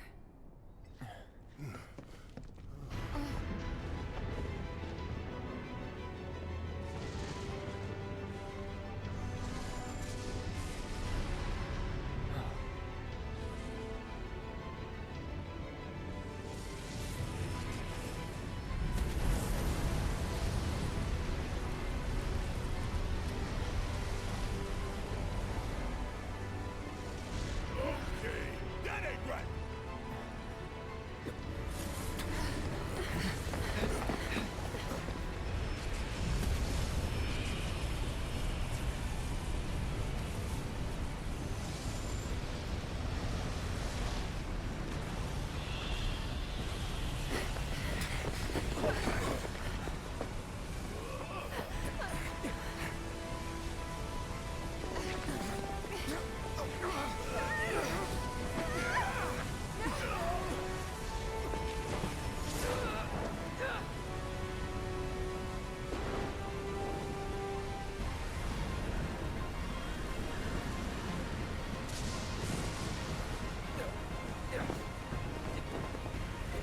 Because we gotta have our mind fuckery for some reason.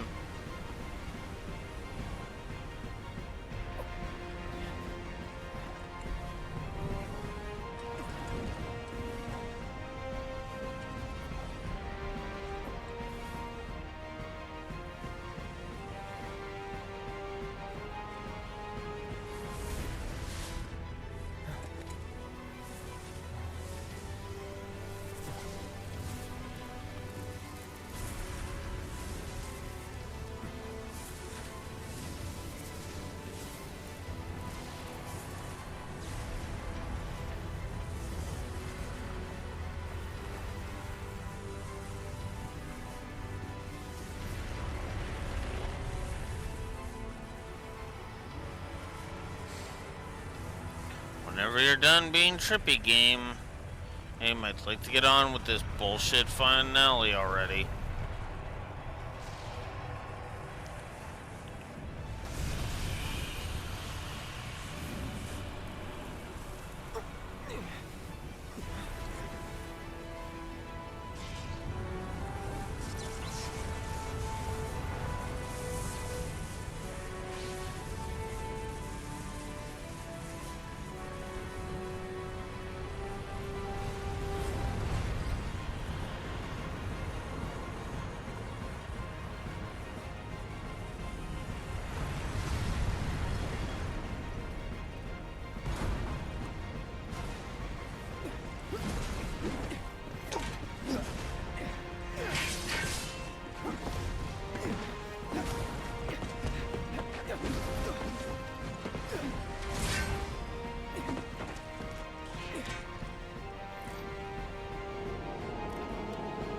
Okay.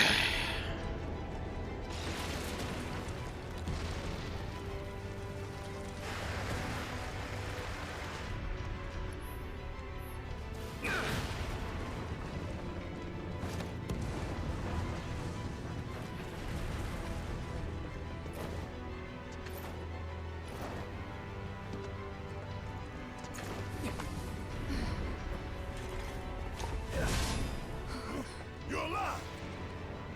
Happy to see me? Wouldn't go that far. So that thing. It's a whisper too, huh? Looks a lot more like an arbiter of fate than the others. We can beat them.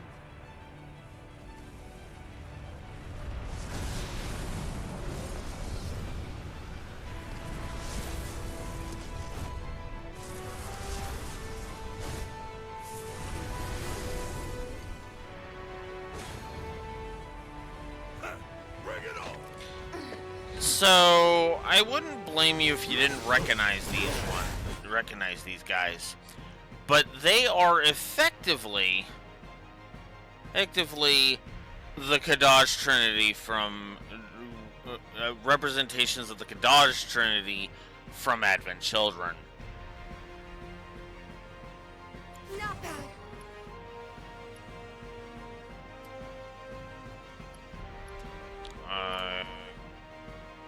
Roko, I think, is supposed to be Yazoo. Rubrum is supposed to be Kadaj, I'm pretty sure. And Harbinger is supposed to be Laws.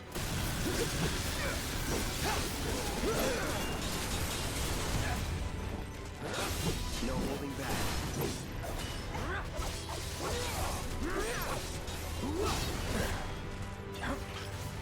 Try me. It's on now.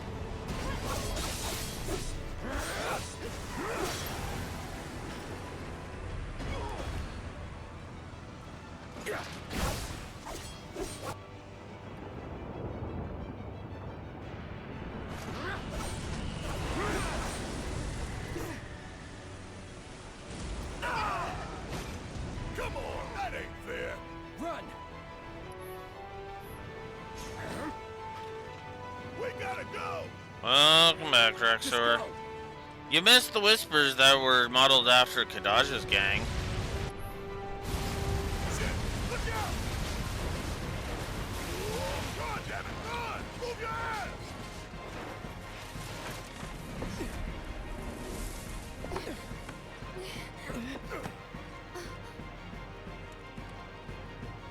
I don't know if they show up later.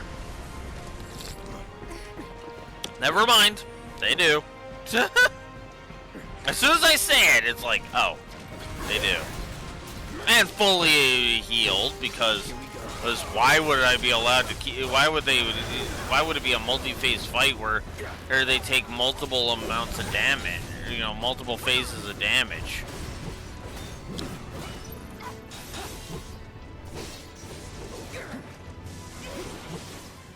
No holding back. Ah! Fuck you, Arbiter of Fate. We gotta get out of here now.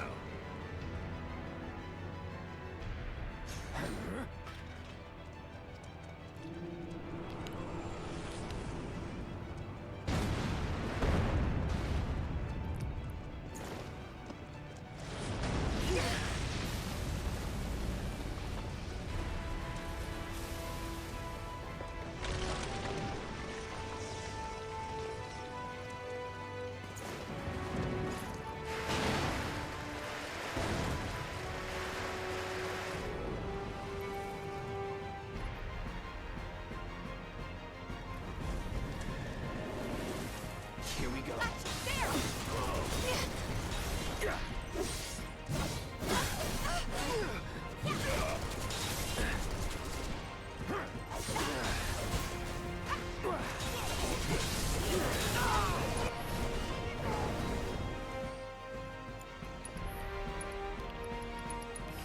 Allow me.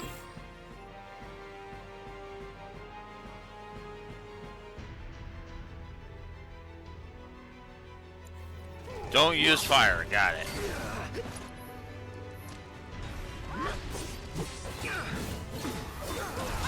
Now you're in for it.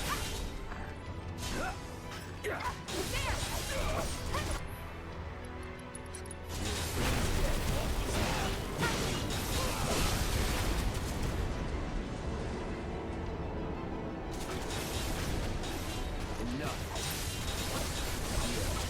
That.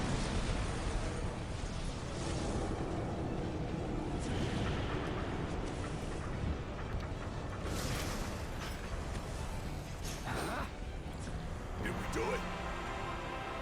Hang on! Eric!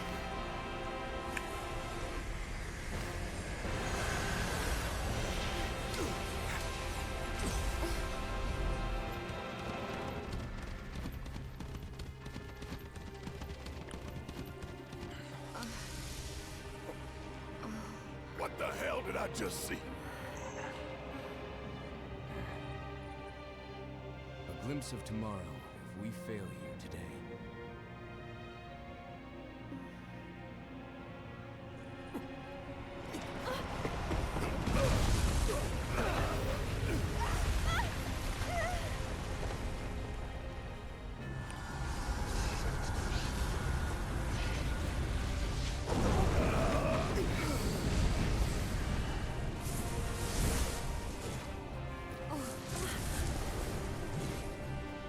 Oh, of course he's back. Why not? How do we stop these things? Well, the big one is way over there.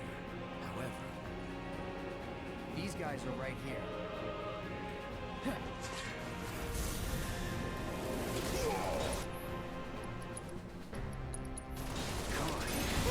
Gotta love it.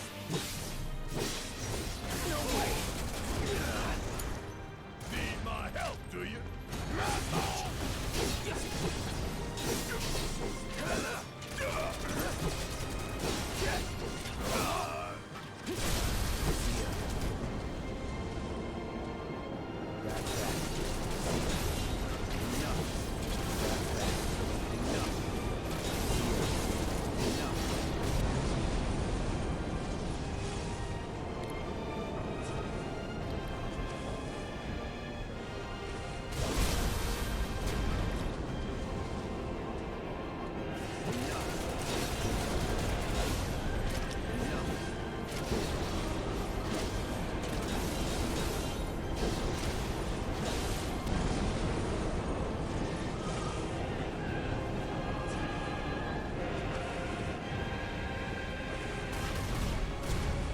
Apparently we got both of them, so cool.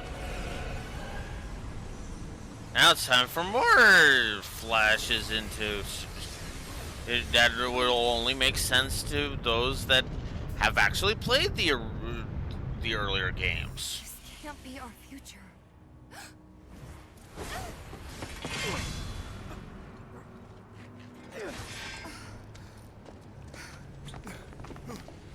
The future is always a blank page. Except when it's being written by the hack writers at Square. Give us a little breather. I say we split up. Take them down at the same time. In that case, Ultra Big Boy is all mine.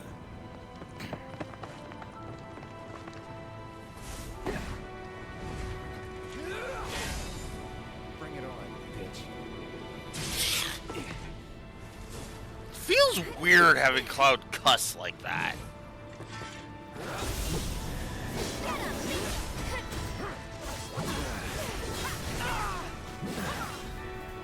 Ugh. Rubrum is irritating. Ugh.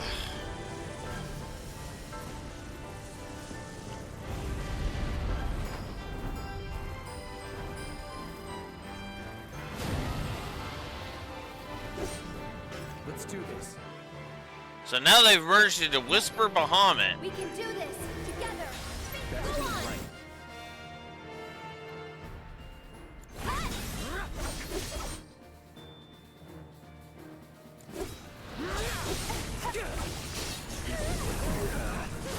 Go away. Alright, oh shit. I think that was a mistake, actually. Crap.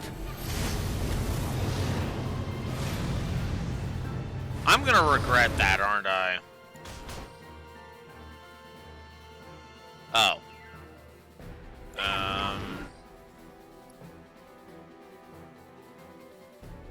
Oh, no, never mind. Let's do this. One more shot. Bingo.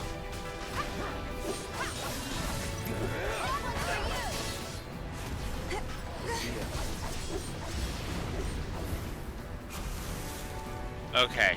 I need to deal with Red Rum here.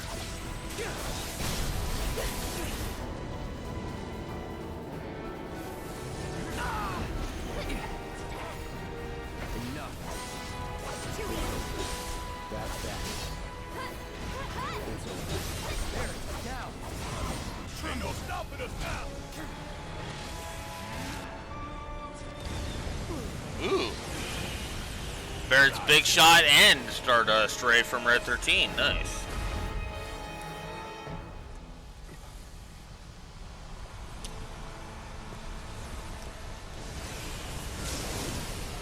Did we beat him? Think so.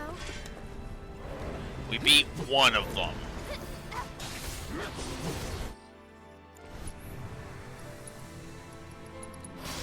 I got you now. Wind and electric are absorbed by these things. Here we go. So, Ifrit's fine.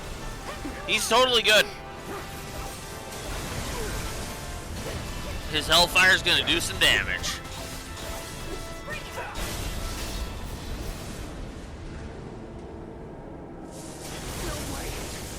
Ah, come on! Alright, fine.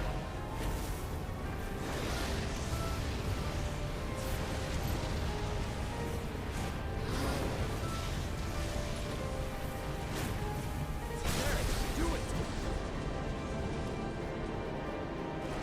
I'm gonna show you what Avalanche is made of.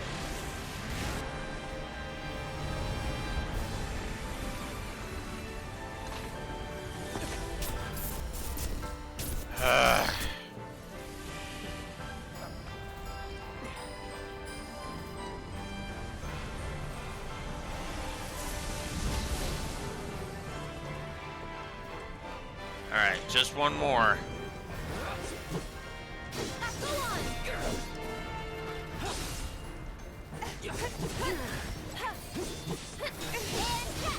And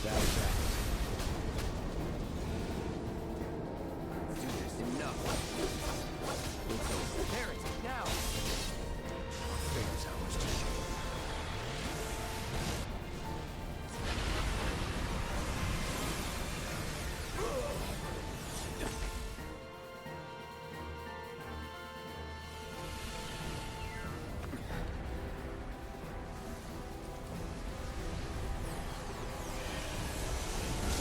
We did it! Right.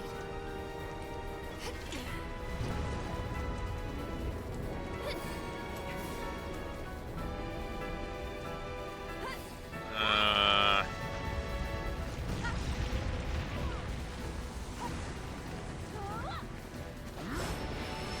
yeah, there we go. Tifa's level 37, and Earth is level 36. And there goes Whisper Arbiter.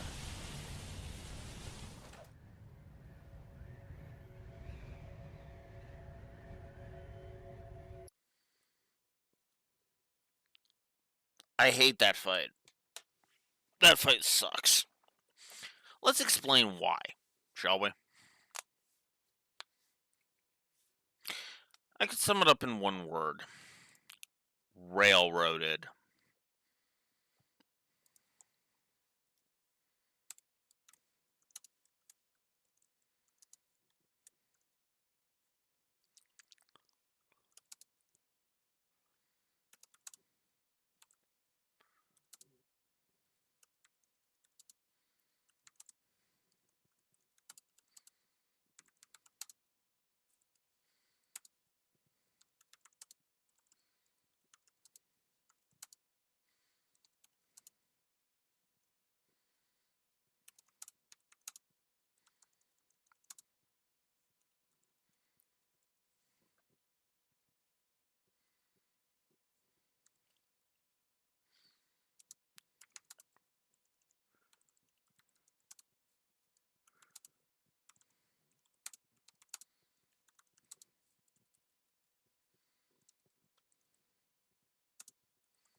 So in gameplay, I'm gonna go ahead and give that fight a double negative.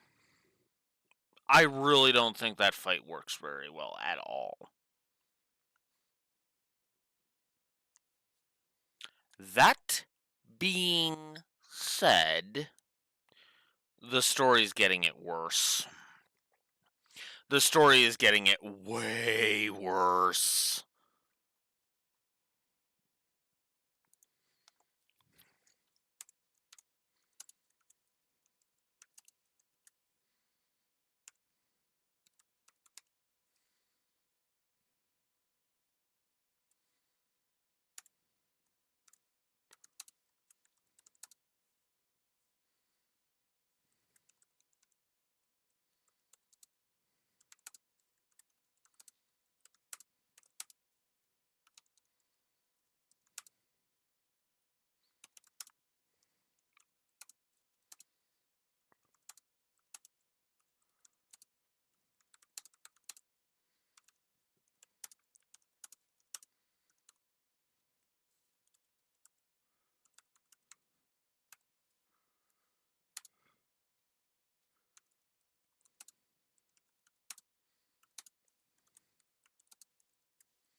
So I'm putting 4 negatives on the story, on the board for this story.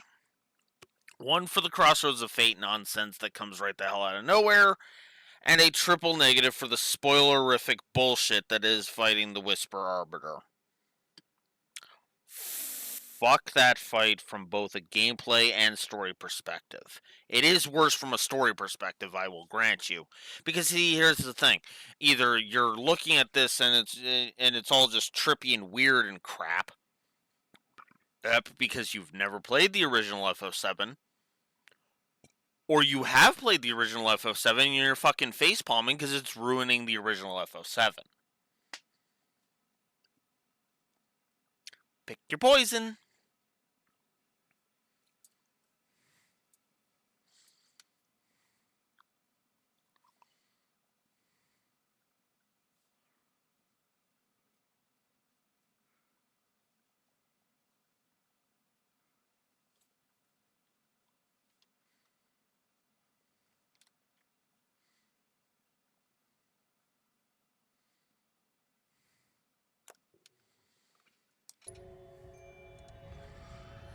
Now, Sephi, get your fucking ass out here so I can kick it so we can finally be done with this shit. Where are we?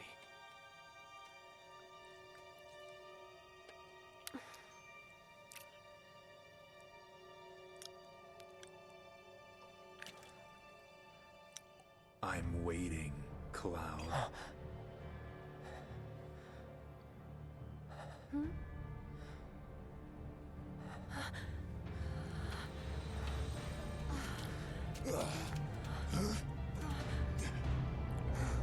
What the hell is this? This is...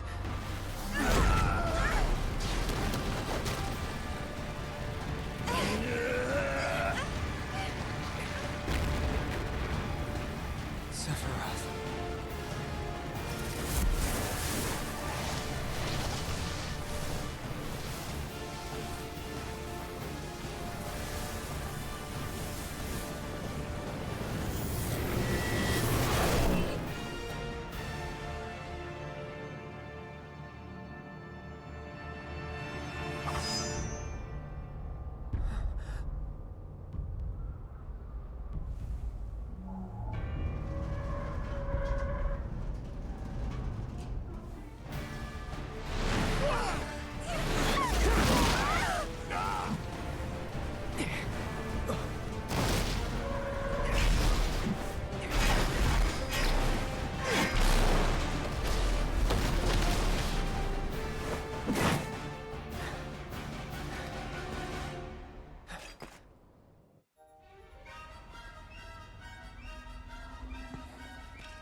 By the way, I'm giving the I hate to interrupt up this not very good version of One Wing Angel, but I gotta be honest about something. I'm giving the fact that Sephiroth is the final boss us a negative. It's just a matter of how many negatives I'm giving it. So I'm open to thoughts. Because yeah, no, Sephiroth being the final battle of the remake of the first part of the remake trilogy, negative to story. That is bullcrap, and they fucking know it, and they should have fucking known it. Now let's see how the actual fight plays out.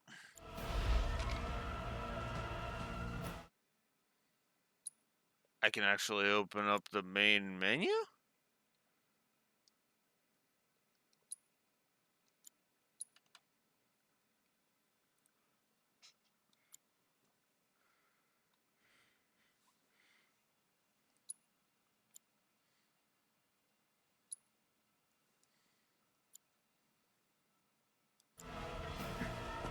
Let's finish this.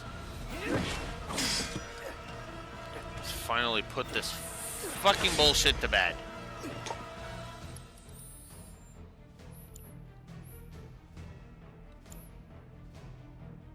Oh, yeah. Fate is not to be taken lightly.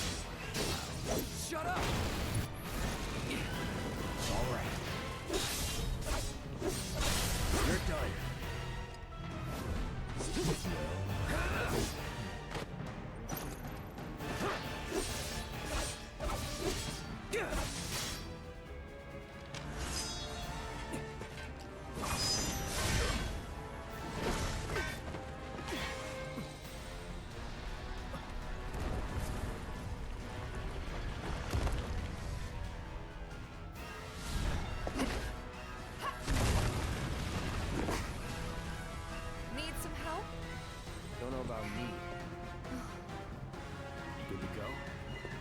You know it. Bet for forgiveness. Eat a fucking dick, asshole.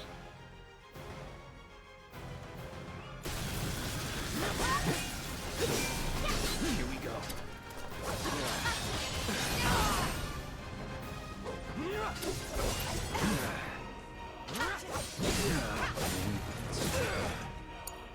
Let me Be gone. Come on. Gotcha. Give him your all.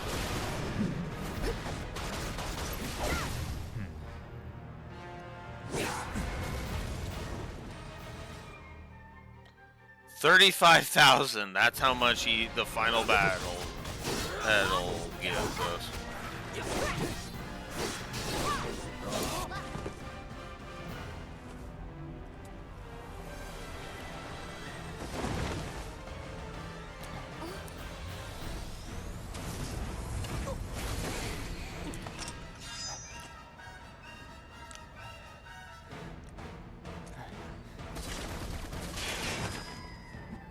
You know, this would be cool as like the final part of it. Ain't you two having fun? Let's go. Enjoy it. Get ready. Deal with that.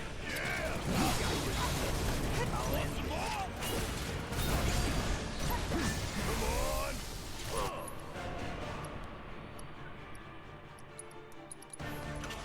Cross slash him.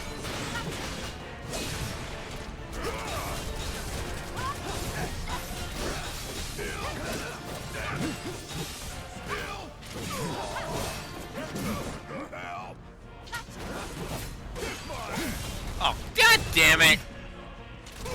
Screw you too, Steffi. All set. Oh, the memories.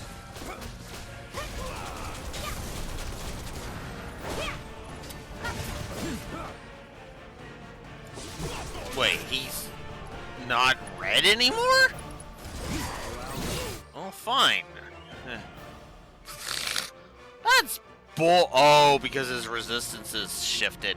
Okay, that would do it.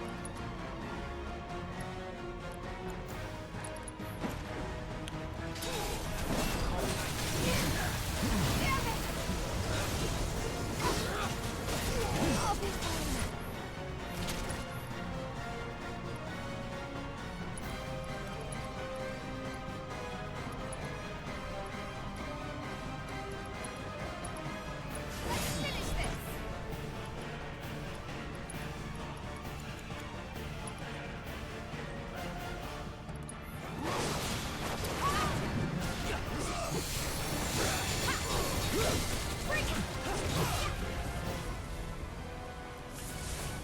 We're almost there.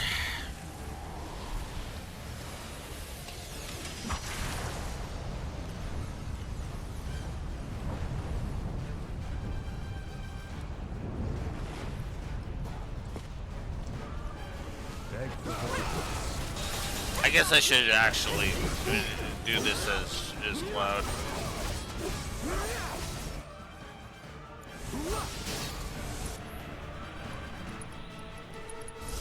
Too bad. 20. He's only got 2,700 left. Oh, come on! Fine.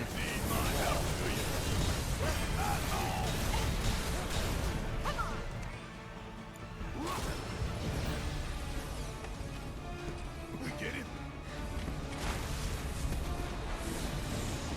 Ah, fuck off, plot ghosts. About time you showed it. We can do this. We can. We can change it. Make it right.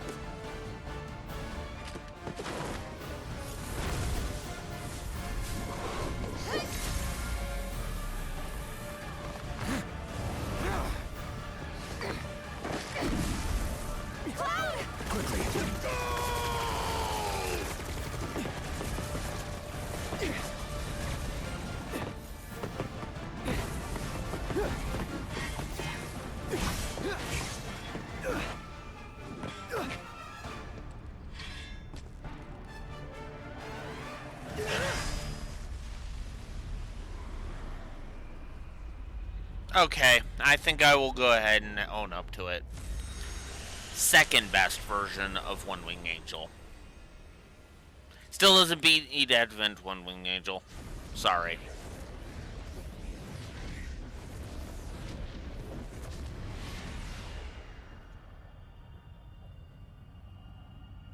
Then we have to homage the life string confrontation.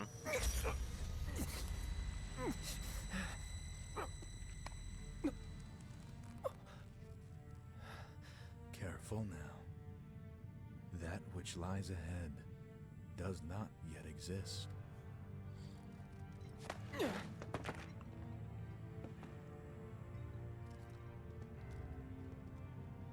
Our world will become a part of it one day, but I will not end. Nor will I have you end. This is... the edge of creation. Cloud, lend me your strength. Let us defy destiny together.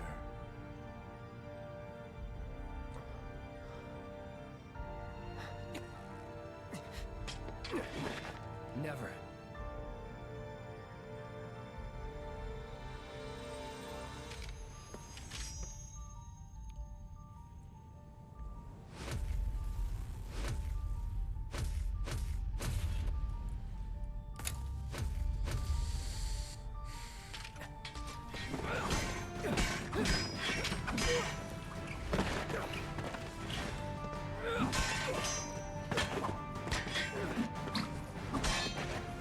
You know, considering they crafted such an awesome fight with Rufus, I would have liked it if that had been this.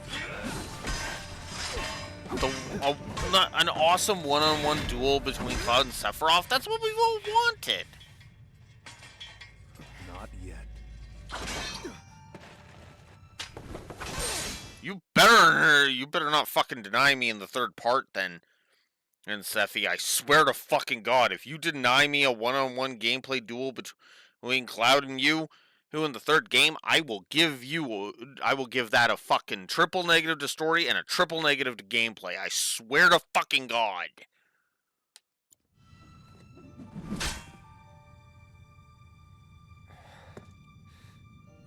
"7 seconds till the end. Time enough for you, perhaps. But what will you do with it? Let's see."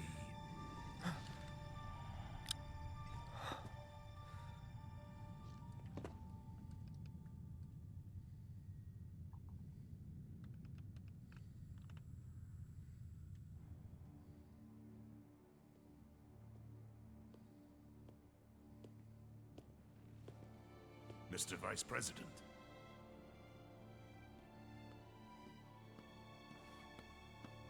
Mr. President. That's right.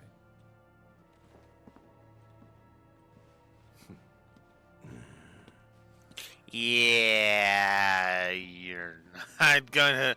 You kind of need to realize who's actually in charge now, my dear. My friend Heidegger, my friend, because, yeah.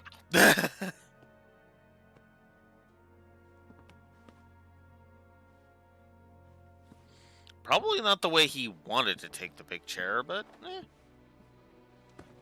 it suits him better. I'll say that much.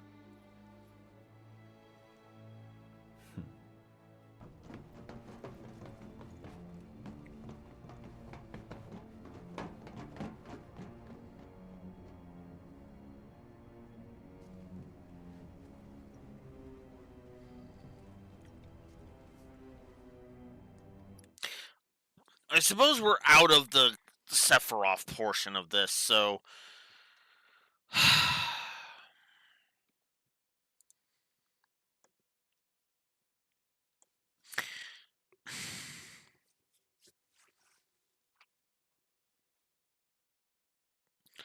I think what I'm gonna do is I'm gonna give it one negative to story.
You know what? Yeah, no, I've changed my mind.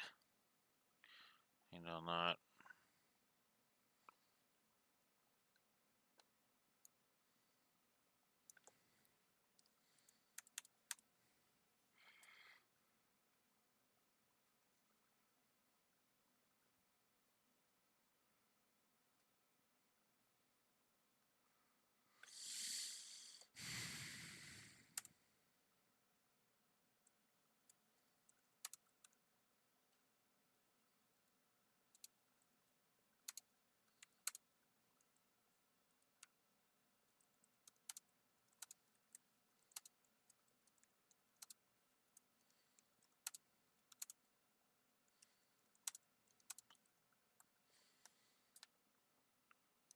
All right.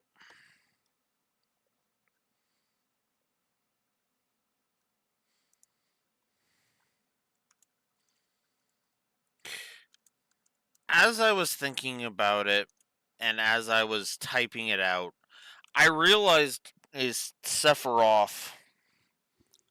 Well, that all depends on how long intermission takes us, Raxor. We'll see if intermission.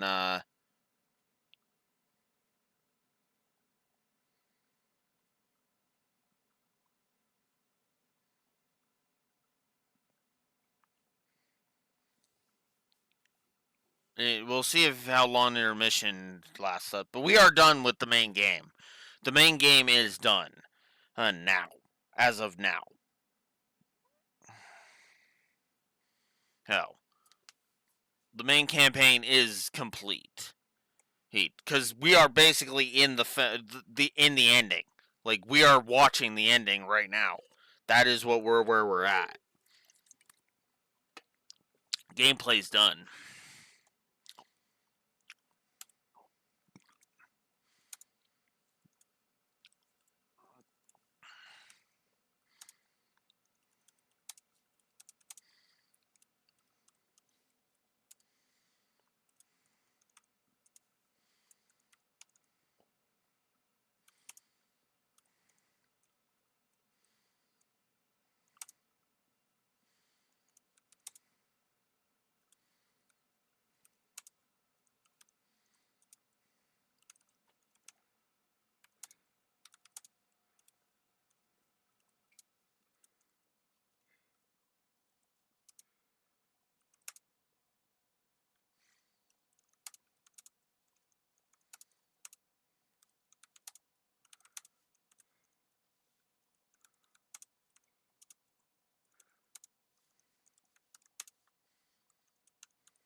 Oh, that sucks. The outros drag the gameplay back into the negatives. Oh, that sucks. So this version of One Wing Angel has grown on me. I'm gonna go ahead and give it a positive, but oh, this part's painful. I'm giving a triple negative to Sephiroth being way too fucking easy, as well as the double negative for our Whisper Arbiter sucking. And I'm also giving a triple negative to the outro. The motorcycle combat on the highway fucking sucks. It's all one big chapter, so I can count it as the outro. The highway sucks. Motorball sucks.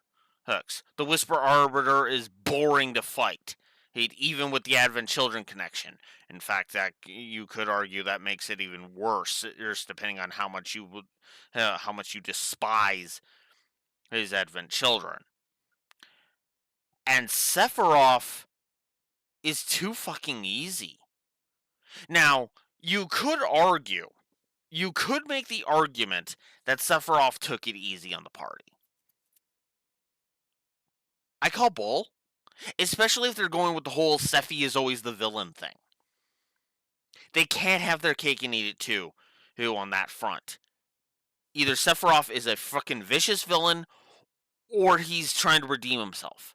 Pick one. And frankly, a post-Advent Children Sephiroth trying to redeem himself is just fucking stupid, in my opinion.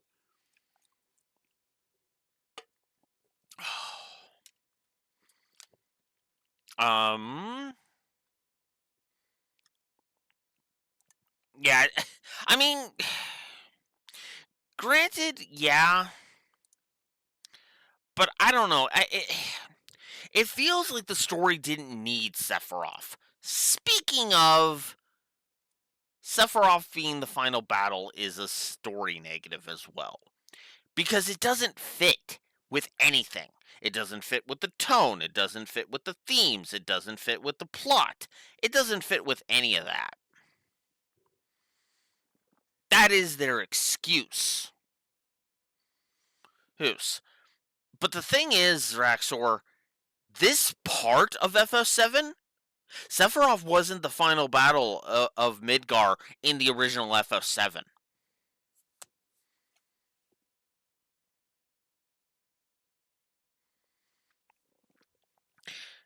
Sephiroth being hinted at, even for as bluntly as he was hinted at constantly throughout the entire game, I would have preferred it if that was sequel baiting. If they were effectively sequel baiting with all of Sephi's appearances in this game.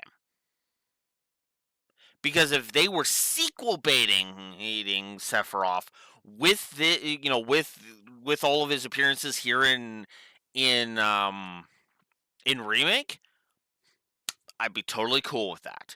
I still would have said that the hinting of him was better in the original, but I would have understood it more, because modern day sequel baiting, right? Sephiroth should have been the guy we're alluding to as the enemy on the horizon, right? That big force on the horizon that we're going to need to deal with eventually.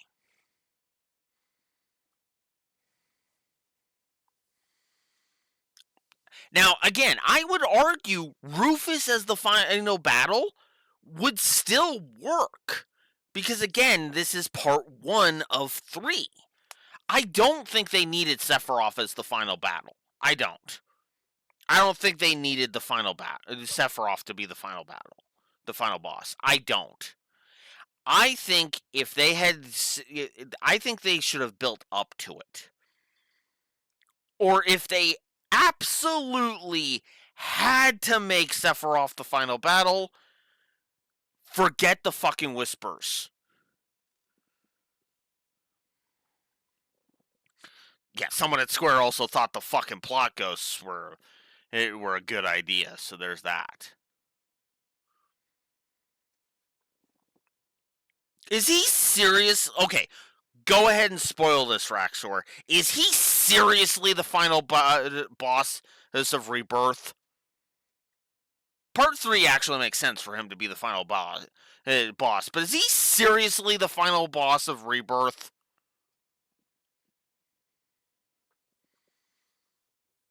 Because if that is, then this is a negative I'm going to give Rebirth too, because Genova should be the final boss of Rebirth, and that's all I'm going to say on that front.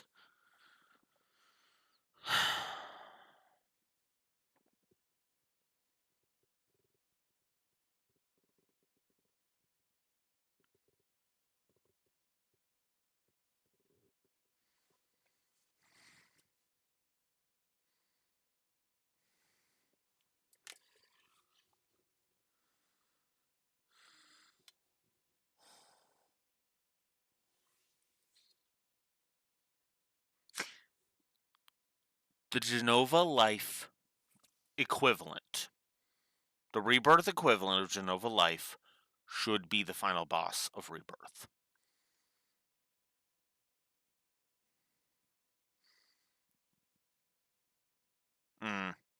Could be.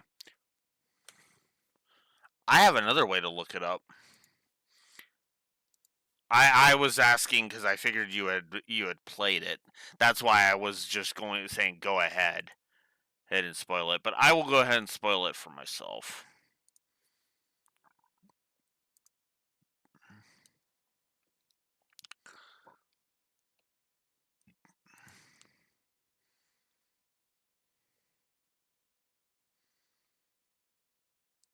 Rebirth walkthrough. Apparently, there's only 14 chapters of that one. 7 episodes of a thing known as interlude.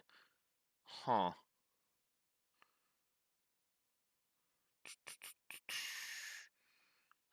Boss list? There's not a boss list. Okay, that means I'm just gonna have to. Okay. Let's see.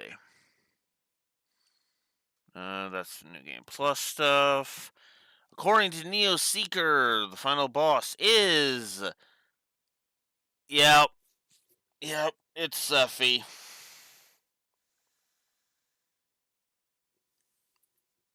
He seriously is. His final form is known as Sephiroth Reborn.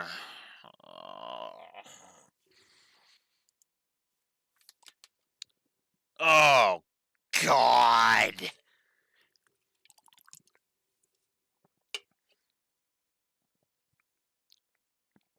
Oh, my God.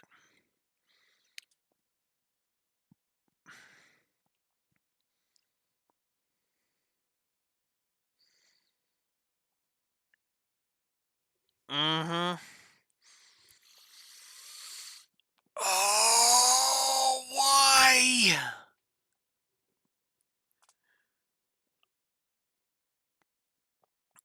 You know, Sephiroth could have been the frickin' super op. You know what? There's actually one way I would have been okay with Sephiroth being the the last challenge of any given playthrough of the remake trilogy. Make him the super optional. Don't make him the piss ass weak final battle. Make him the frickin' tough super optional.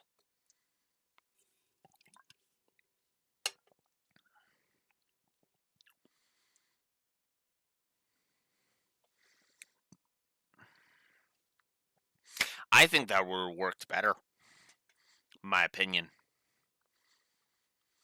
But anyways, let's get through. I'm gonna actually. I need to AFK, so I'm gonna AFK to the washroom. Washroom. I will be right back, and then we will finally watch the ending and critique the final cutscenes.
the more I thought about it while I was in the bathroom, the more I kind of feel like that's exactly what I would have done.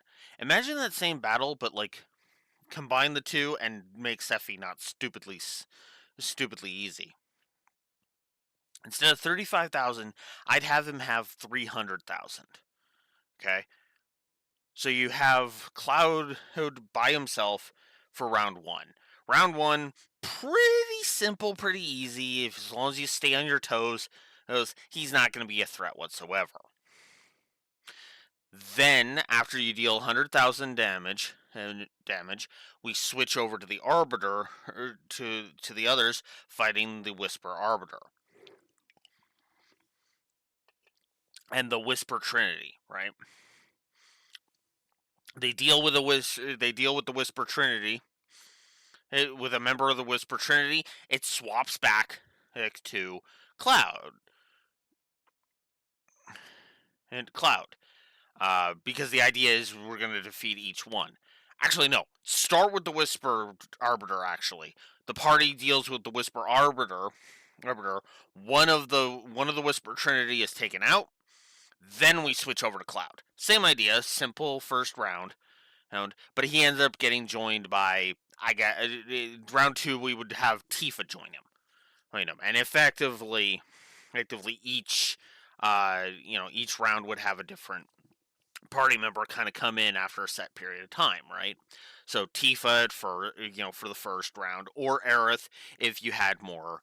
Uh, I would actually have that be effectively the part one's equivalent to the Gold Saucer Day, right? Right. Which actually, this game's version of that is actually the scene at night at Aerith's house. By the way, the one where we went out and met Tifa. That scene actually changes depending on who you're closer to.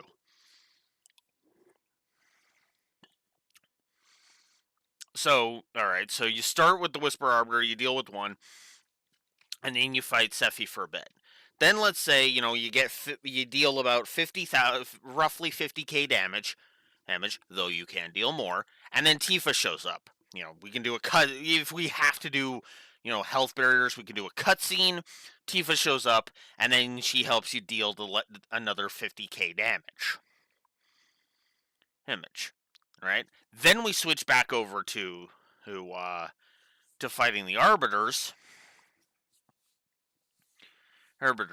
and now now it's a little bit tougher because you've only got Barrett and Aerith and Aerith and Red to deal with. So then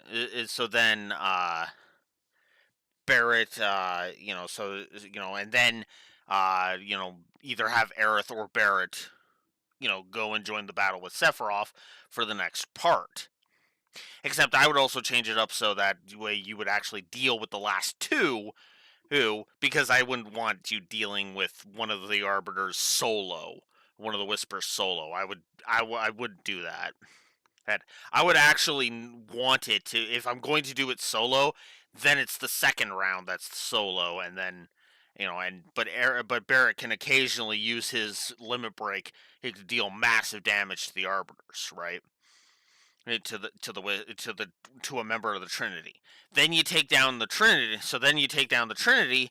Then we switch back over to Cloud, and it's just actually no better idea. Better idea. Start with Sephiroth. 300k, you deal 150k, then you switch over to the Arbiters. Then the rest of the party deal with the Arbiters, and they go and join Cloud for the last half of Sephi's health, and then it's a big smorgasbord of big drag-out, knockout brawl against Sephiroth, and there you go. And have Sephiroth have the second half of the fight, Sephiroth actually starts trying. So it's actually a lot harder. That's what I would have done. My opinion. Anywho, let's finally continue. Shall we?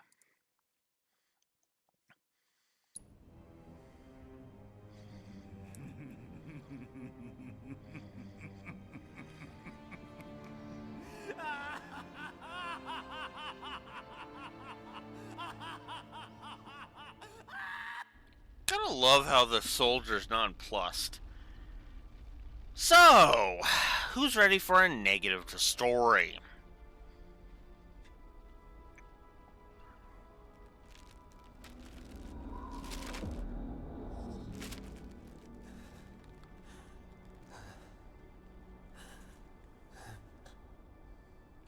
Wait. Was that all of them?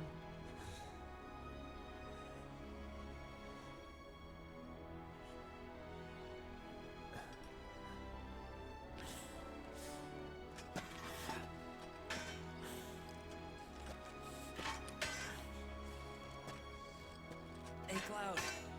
You see that? Oof.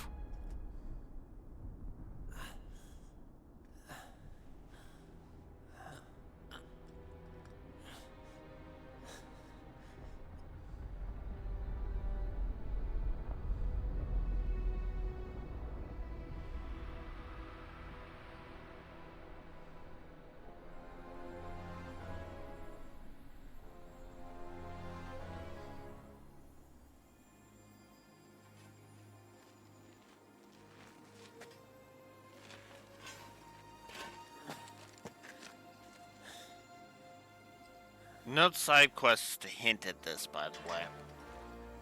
Just while we're on the subject.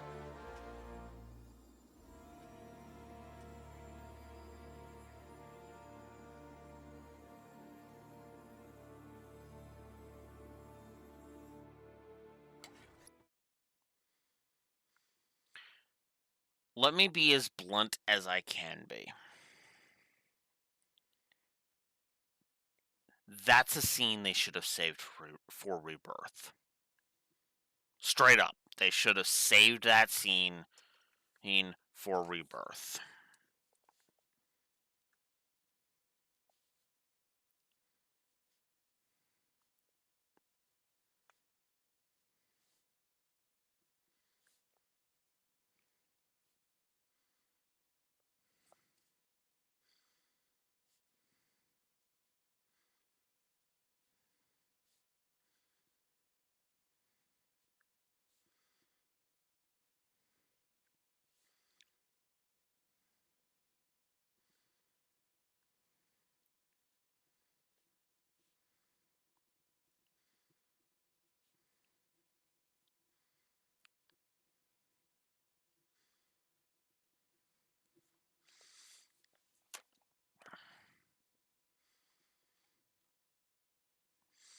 Because we are in the ending right now, and that's what I mean.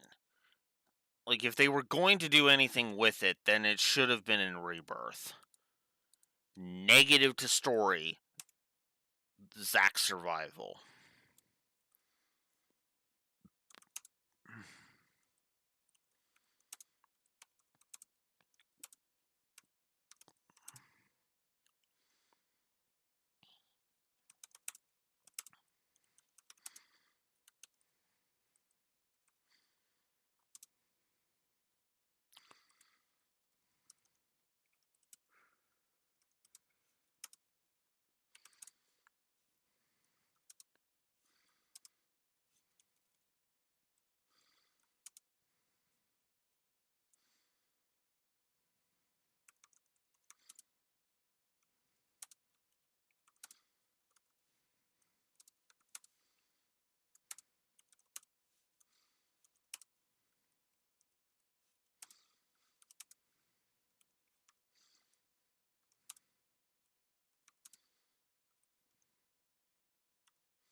Here.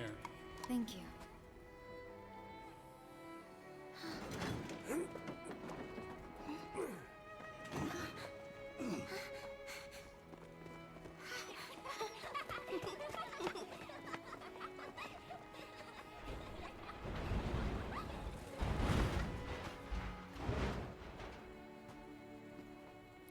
Clean up. This part's fine. This part is just whatever.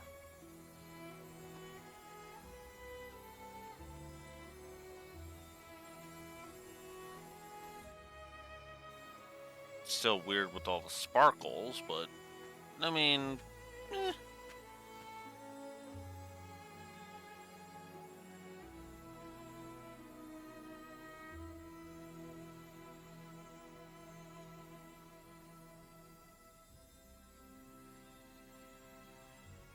Here's where we find out Big survived.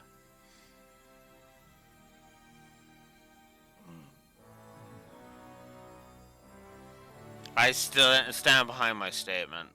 It should have been all three of them or just Wedge. One of the two. Marlene?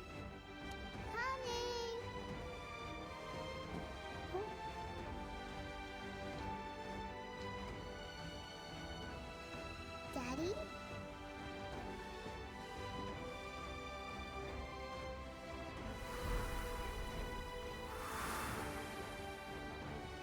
Well, okay.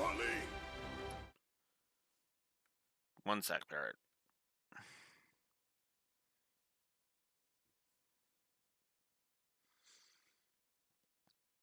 Let me go ahead and say this.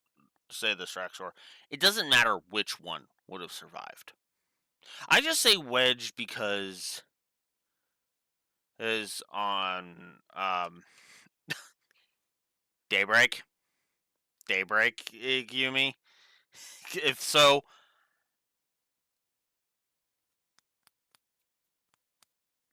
fair. That's what I will say. Fair. I was gonna say, "Hey, I'm with you," but then I thought about it. I was like, "Yeah, I actually kind of like Marlene, so fair." There you go, fair. Anyways, what was I saying? Right. So,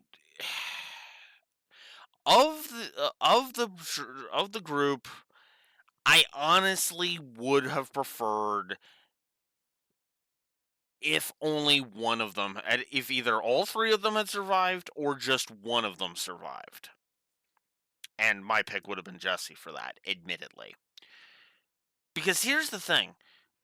There is an entire story arc you can devote to, the survivor ever being alive. Right? Because survivor's guilt is a thing. And I feel like it dropped the ball hard. Now, no additional negatives here because I already gave the negative for the survival thing earlier with when we found out Wedge was alive. And because I knew Biggs was still alive, I was like, okay, no, that's a negative. So, there you go. I honestly would. I actually think keeping all three of them alive would have been a more interesting idea, right? Because then they could all be suffering from survivor's guilt. They could all be trying to do something, anything, to try and make a difference because what else do they have left?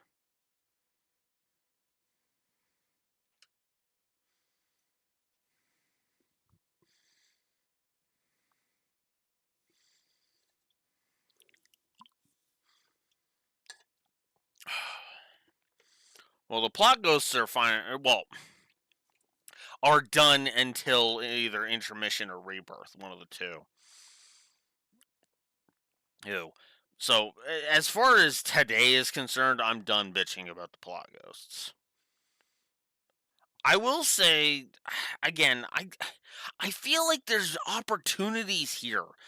opportunities that were knocking on the door, and Square opened the door, saw opportunity, and slammed the door in its face. It's like, fuck off! You've got an opportunity knocking, and you're going to literally slam it in an opportunity, the door in an opportunity's face. Go fuck yourself, Square. Ugh.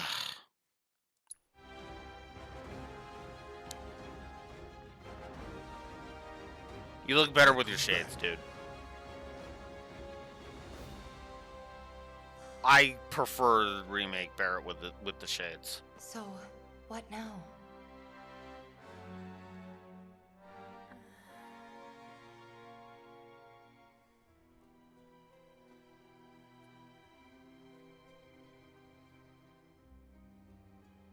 Sephiroth. As long as he's still out there. I thought you beat him.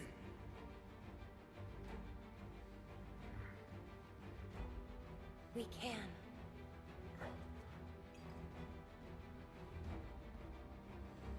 We will. Count me in. If it's to be a hunt, you could use a nose like mine.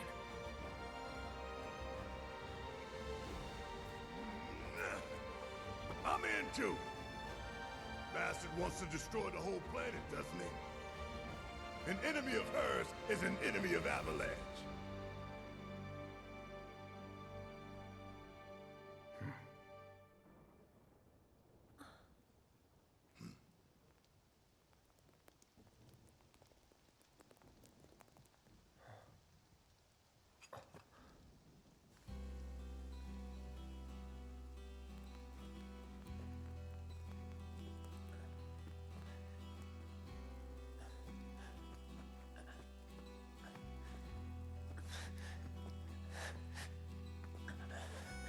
Almost there, Cloud.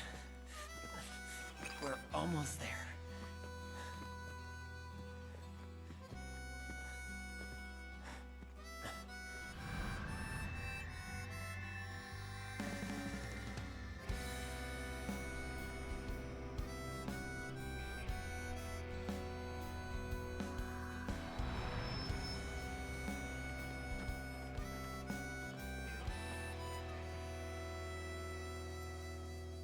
The sky. I don't like it. I would be lost, drifting alone, floating up high, time after time, and there you'd be, shining brightly, your smiling So that's it. to guide my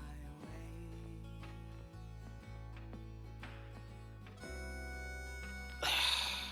I wish they had leaned into that. I honestly do wish they had leaned into that. It's a whole new timeline, it's a whole new journey, the whole 9 yards, right? Because I would have been okay with that. You know, where the most they do that's the same is all in Remake, and hence the name Remake. And then just have Rebirth and, you know, whatever they're going to call the third one be, you know, be the changeover, right?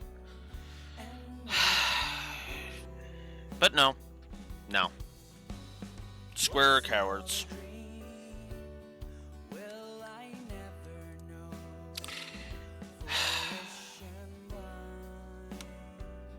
To everything, had I realized, had I thought it through, would you be here in my embrace,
Max Middleman as Red 13. That feels weird to me.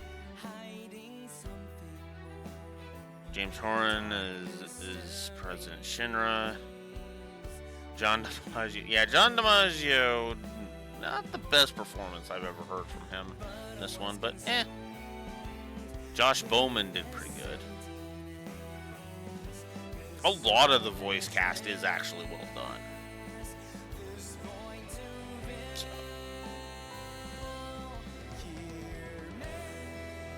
Scotch was Greg Chung? Wow, I didn't even recognize that was Greg Chung.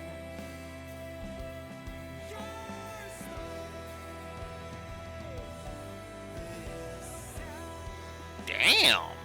Who was the voice director here?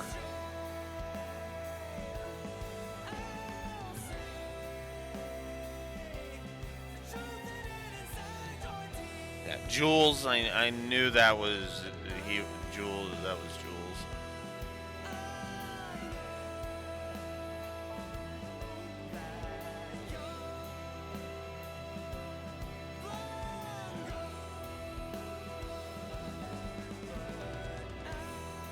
Caleb Pierce and Tyler Hoekeen.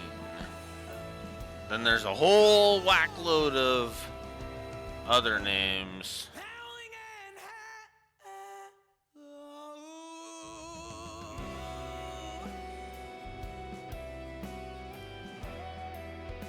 God, some really good names in the extras. No Josiah though, so whatever. I can shrug that part off.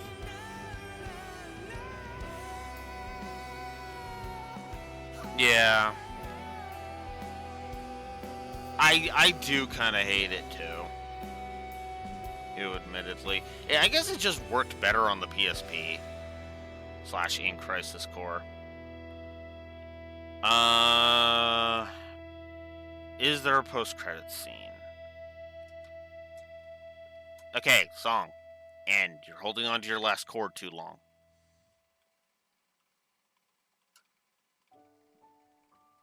No. Okay. It's probably just some things that are going to show up on the side. But yeah.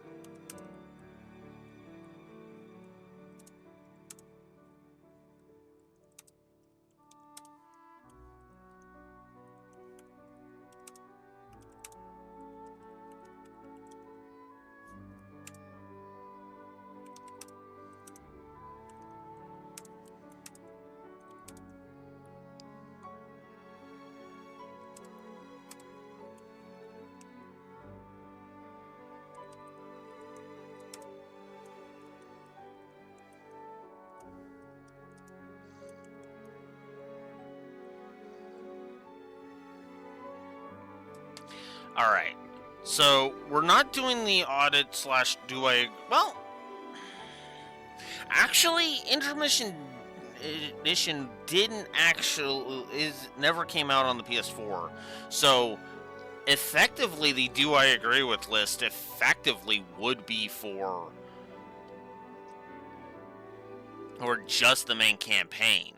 So, let's start with the fact that I'm giving the ending a negative and the outro a triple negative.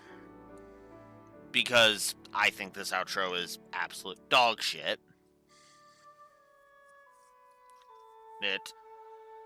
So, yeah. But yeah, I can sum it up. I can actually sum this up pretty simply. When Remake is good, it is, especially on the story axis, it is fantastic. When it's bad, which it mostly does on the gameplay, admittedly, it's really fucking bad. Ugh. And the gameplay is what really pisses me off the most. Because I like the combat itself. That's actually fine. And a lot of the presentation stuff is actually really, really good. But then you get into the encounter design and it sucks across the fucking board. Weird. There are so many enemies and a few bosses that just pissed me off to no end. And it sucks. It sucks so bad. The gameplay is sitting at net -1 right now. And that's the only thing that helps bolster that is, again, some of the presentation and some admittedly good stuff that is in the gameplay. But overall, this was such a piss poor gameplay experience. You ditched turn-based combat for this? And the fact that Nomura directed this even pisses me off more, because this should have been his frickin' wheelhouse. Kingdom Hearts is fun to play. What the fuck happened here? Oh. Like I said, when Remake is on point and does a lot of when Remake is awesome, it's awesome. Is good, it's awesome, but when it's bad, it is so face-palmingly stupid that it's just, you just have to ask, what were they thinking? You know? And that even extends to the English version. What the hell is with these recasts? Reno is awful. Rude is awful. Sephiroth is admittedly kind of bland, if I'm honest. Sephiroth kind of grew on me, I'll admit. Zack is terrible. I'm sorry. He did grow on me to where he was tolerable, but Jesus Christ, give me the original voice actor Rick Gomez any day of the fucking week. Or at the very least, put Josiah in the role of Zack, because Josiah actually knows how to act.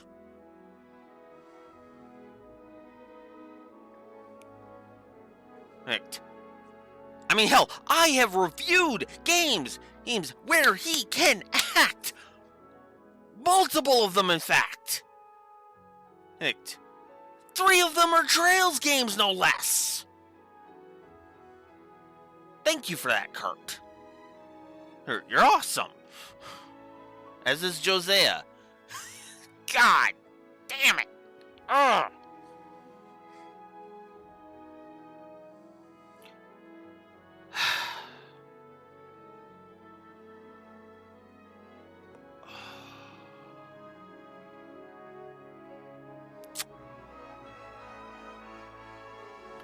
But regardless, I think I should just go ahead and get the do I agree with list out of the way now, so that way we're not bogging down the final audit. Yeah. I like Kurt, and I think Josiah did a fantastic job voicing him.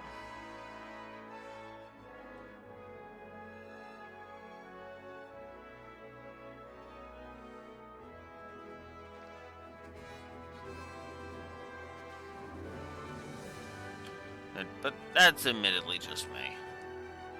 Alright. Final Fantasy VII. Where is your remake?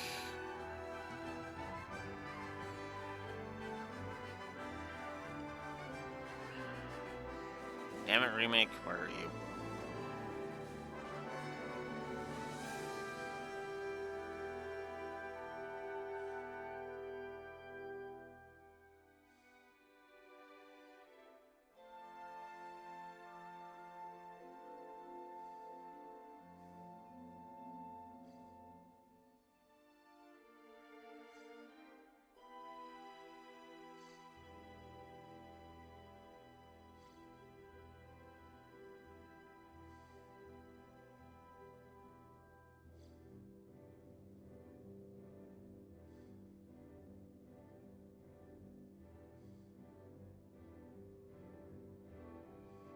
There it is.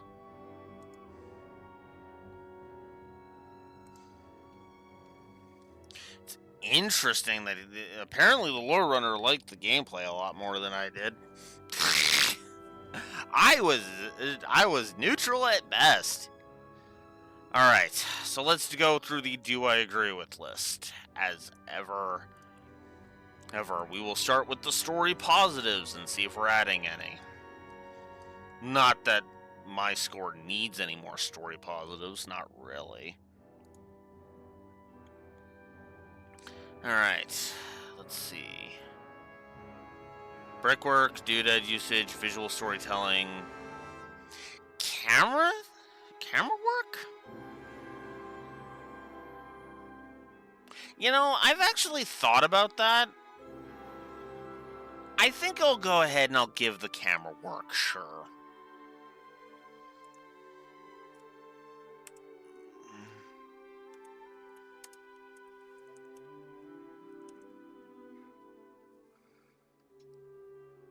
Sure, why not? Let's give camera work.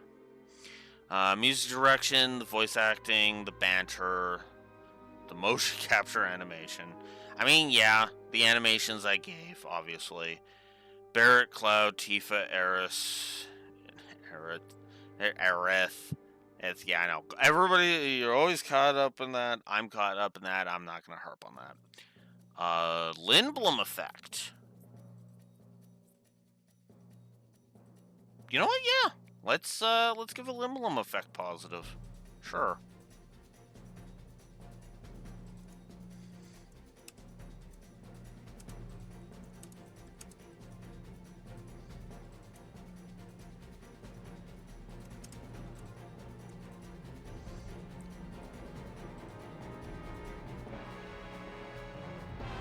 Yeah, I don't know. I mean, I get it, accuracy, but you didn't need to change it back. It was whatever, you know.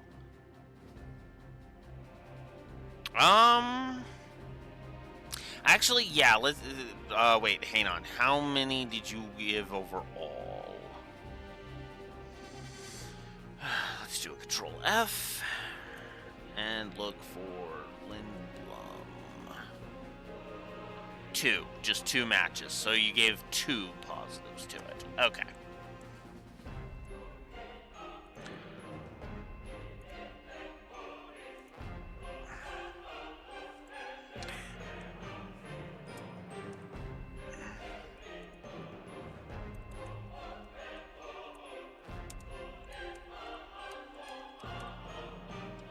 Yeah, I'll give 2 positives to that, sure. Dialogue?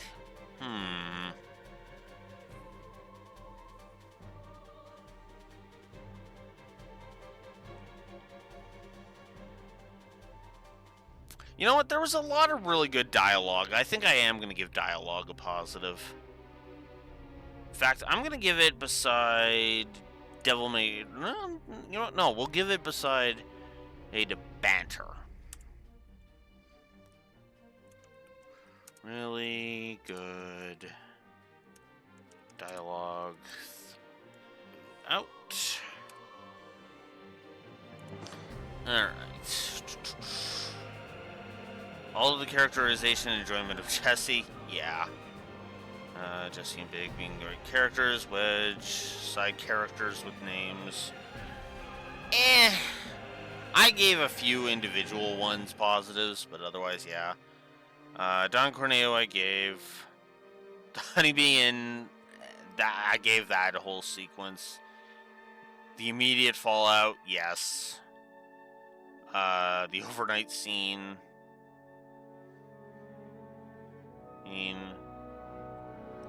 the overnight scene was fine. Elevator sequence, yeah, I gave that. Shinra Tower, from a story perspective, I actually thought about that, so... Yeah, I'm actually going to give the Shinra Tower, I'm actually going to go ahead and give the Shinra Tower, the entirety of the Shinra Tower, positives.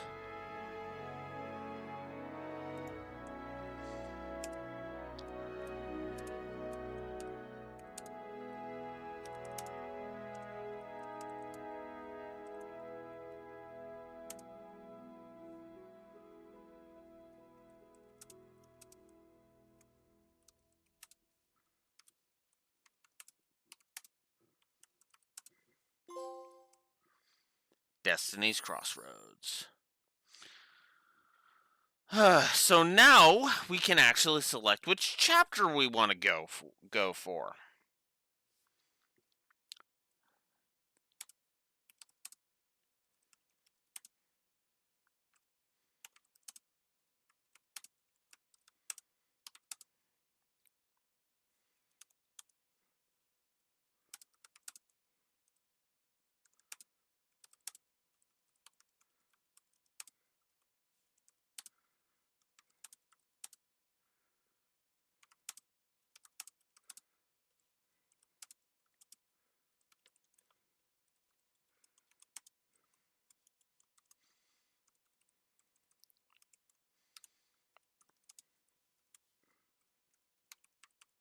I can't praise the entirety of the Shinra Tower stuff enough, honestly.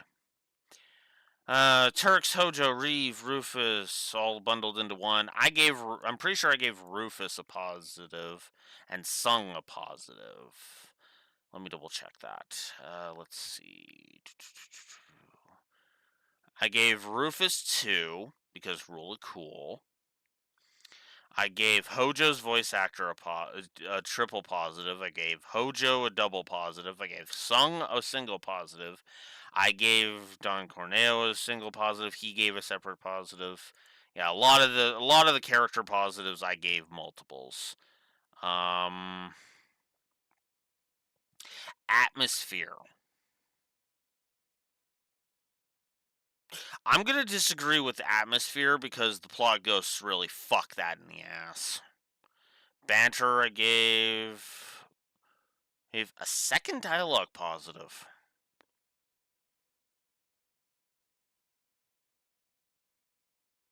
A second story sequencing. An internal continuity?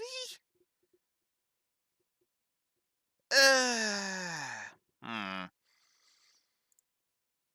No, I'm not gonna give internal continuity. It's tight, but a lot of stuff just seems to the flow of it is just still the plot goes ruin a lot of elements that I would otherwise give.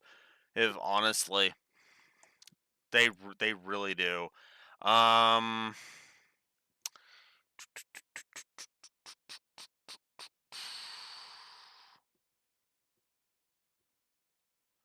I think I'm pretty sure I gave the intro a negative, didn't I?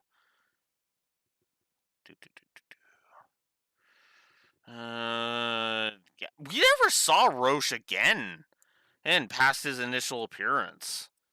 Wow. Okay, so only one negative for Roche. That's wow. Um,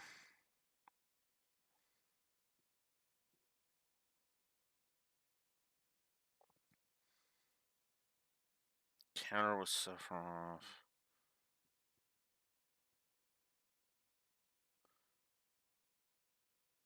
Oh wow. Maybe I did give it a positive. Let's see. Prince. So let's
Dumbasses that can't take the hint. Sorry about that. I just didn't want to. I just didn't want that picked up on the stream. That could cause too many issues.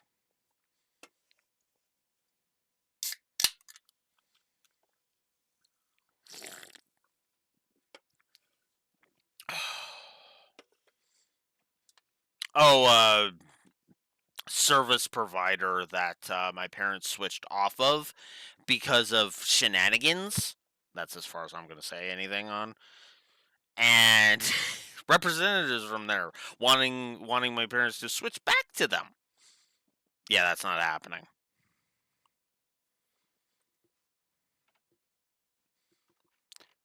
The equivalent, actually, Rexor. Effectively. They actually pulled effectively an extended warranty crap. The only difference is that it's a hidden charge that they forgot about. It's like apparently it's like, oh, it's like what? No, no, no, no, no, no. Don't be pulling that. Ugh. Anyways.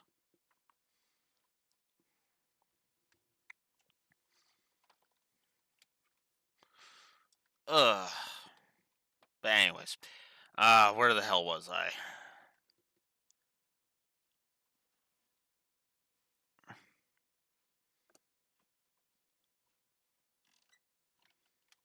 Hey, I probably shouldn't have even said that. Anyways, where was I? Right. Okay, intro I did give. Second positive for her music direction? Yeah, actually, I think that warrants it.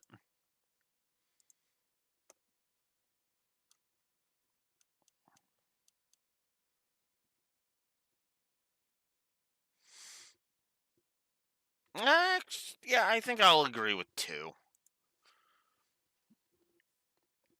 Let's see. Voice acting. Second positive for the visual storytelling. How many did I give? I'm gonna keep it at 1 for mine. I will disagree with 3. Alright. Let's see. Alright, cutscene incompetence. I've said my piece. Pacing issues, yeah. Roche, yep. Occasional terrible graphics. I basically gave that. Improper design and balance of the background audio.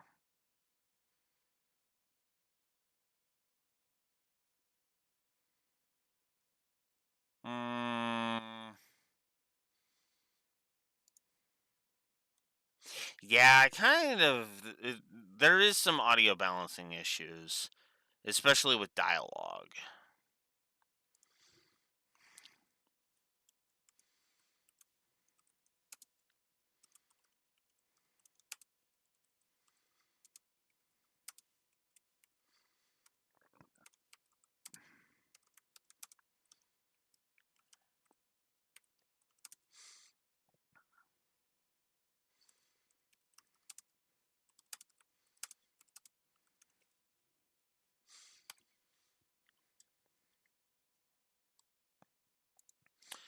So I'll agree with that. Wall market pacing specifically?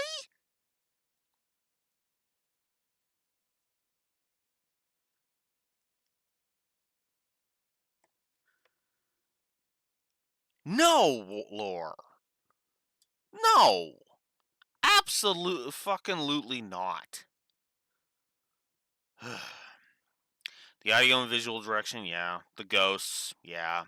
Sax inclusion.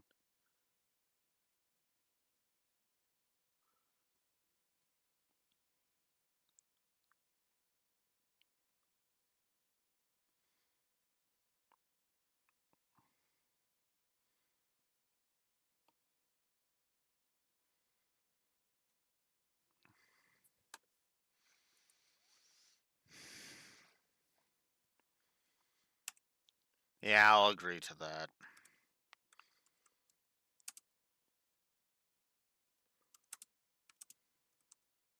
Actually, you know what? No. I'm going to say no to that. Okay, so that is it for the Do I Agree with list on both story positives and story negatives, which brings us to, which only added one negative, but added 7 story positives. Cool. Alright, let's move on to gameplay now. Gameplay positives, specifically. Music, I gave a lot more than he did. Yoshi drums. You know what? Yeah, actually, there was quite a bit of Yoshi drumming going on.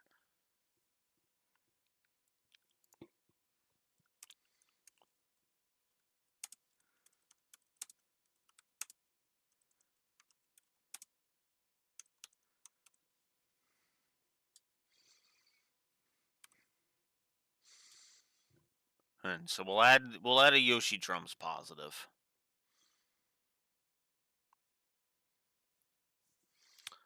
Uh, ugh, it's not good enough. I'm sorry, lore. The bestiary is not that good. Weapons leveled independently, weapons level independently, but all gain SP simultaneously with separate pools. Upgrading weapons.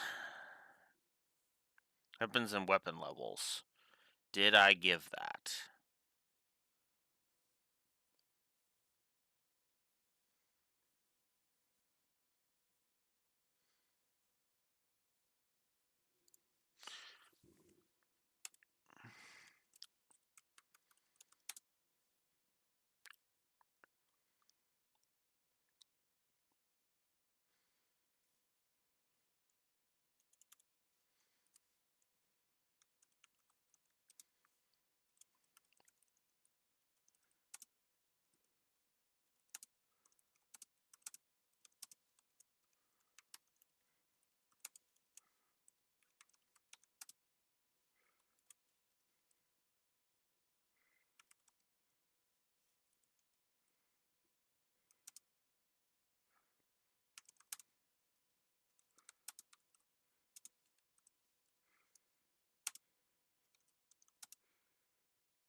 I'm going to agree on that and expand it. Because hell yeah.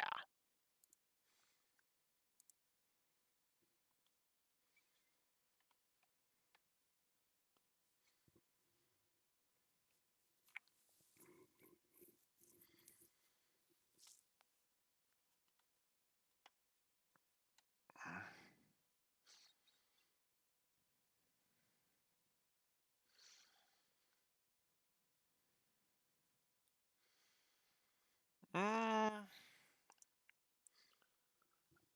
did I give mid mission checkpointing? I gave the autosave, so. Good mid mission checkpointing.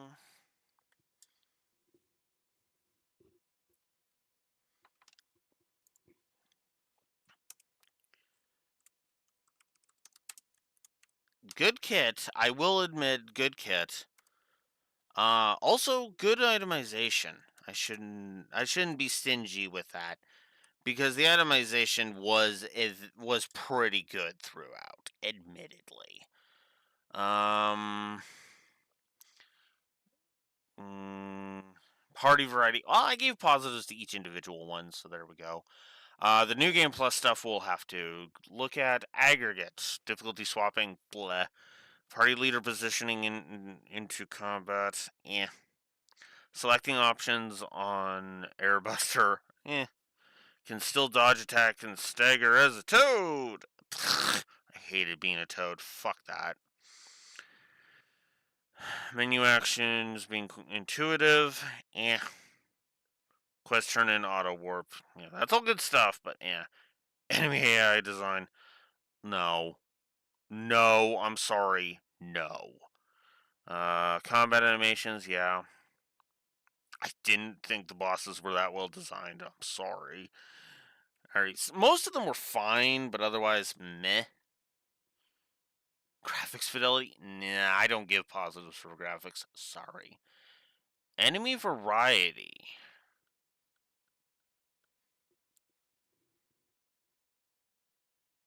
I'm gonna disagree and say wash there. Encounter design, yeah, fuck off. I'm sorry, Laura, but no. The HUD. You know what? The HUD was actually really, really good, so I think I will give the HUD a positive, assuming I didn't already. It looks like I did not. Good. Oh, I did actually give the varied playstyles. Oh, nice. Okay. Reactor intro. A second positive for the intro?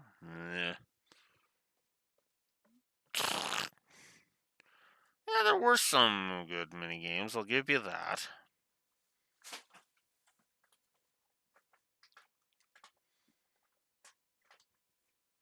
Hmm. Visual distinction. Okay. So I'm gonna say that's a well. You know what? Just to get it off of that number.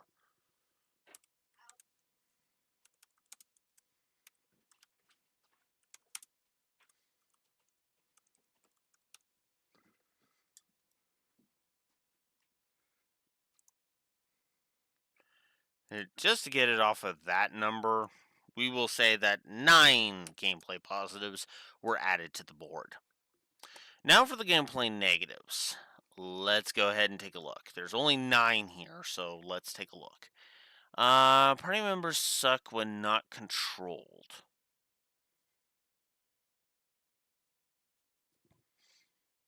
They didn't get in my way. So,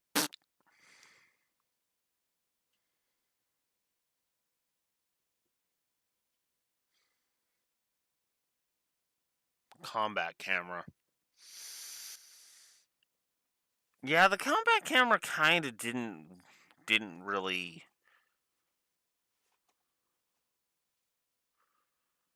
work all that well.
That.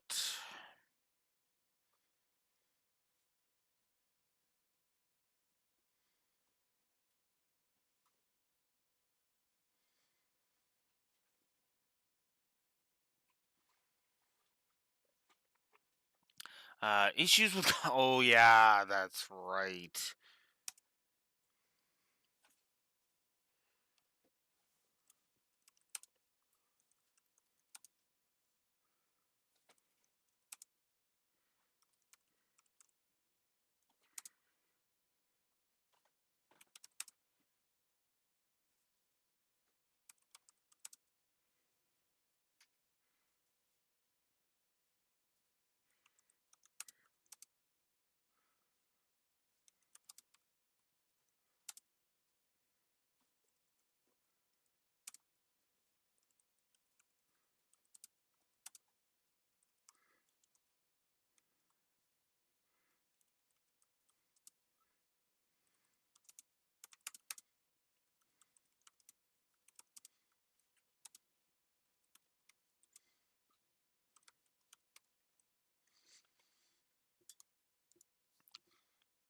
So there we go.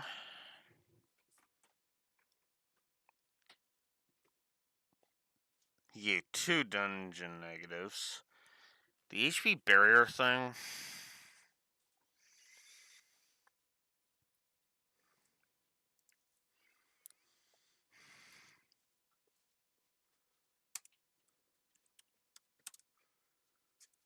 I have a different thing to put here.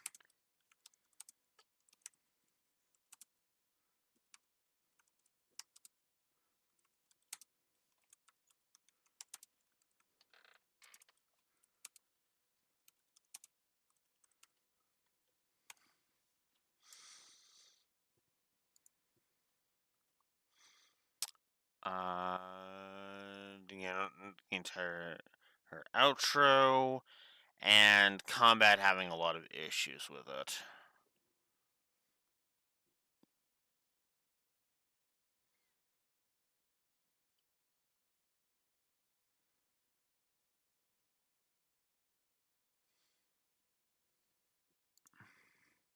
Nah, I think we're good there.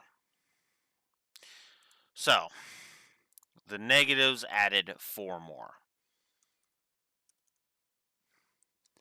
So that is ultimately where we are sitting now, going into one last aspect we got to look at.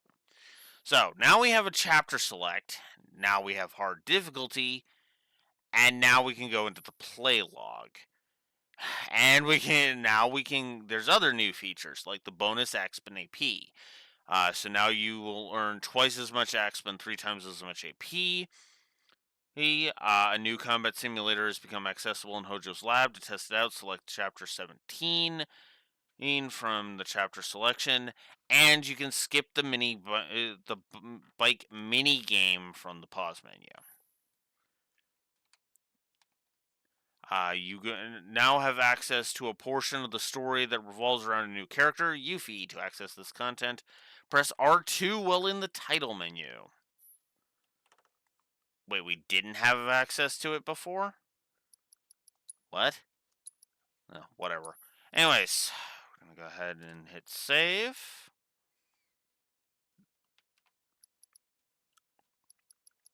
So now we have the play log. So battle intel reports completed. We got 3/4 of them done. Huh. We did none of the Coliseum challenges. The Shinra simulation battles, we got 6 out of the 15. We completed 24 out of 26 of the odd jobs. We collected 108 bits of enemy intel out of 115. We only have 2 out of 24 weapon abilities learned. There's only 4 enemy skills in the entire game. We have none of them, obviously. We have 8 of the 56 manuscripts. We have 26 out of the 31 music discs. We have 1 of Cloud's dresses, 1 of Tifa's dresses, and 1 of Aerith's dresses.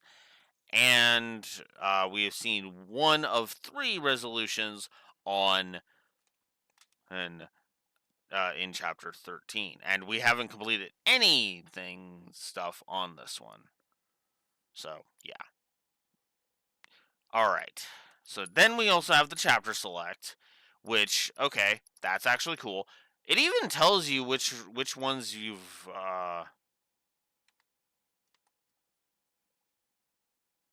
Manuscripts can only be obtained on the hard difficulty. Huh.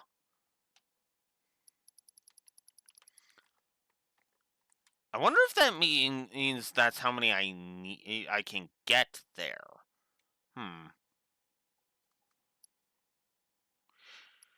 Well, regardless. Okay, so all right, so that is chapter select form of New Game Plus. We'll go ahead and we'll give that.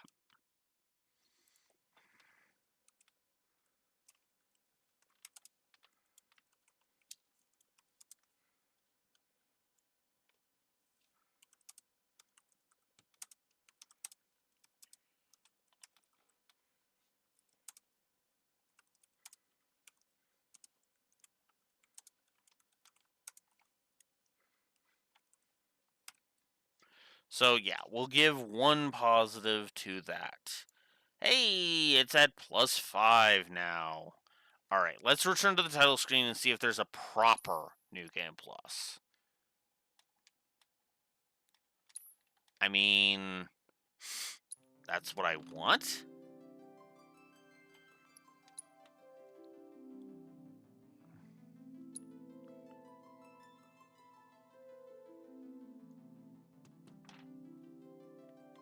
I guess we should try out that one.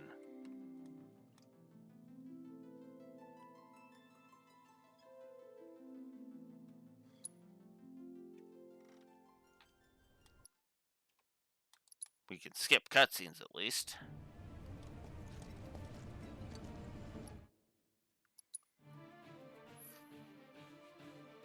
Classic mode. When difficulty is set to classic, the player controlled characters will engage enemies automatically, attacking, defending, and evading as appropriate.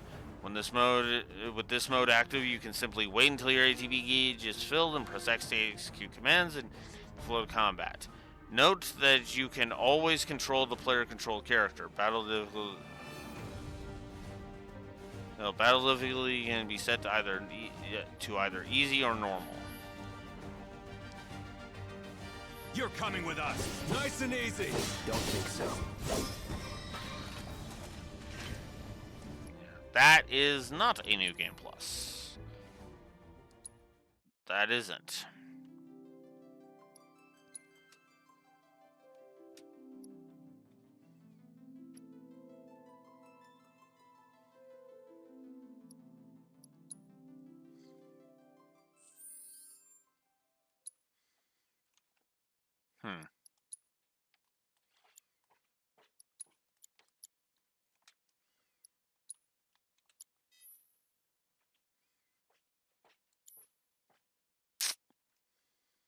Well, that's kind of lame. So it's only going to get the one for the chapter select version of New Game Plus then. All right.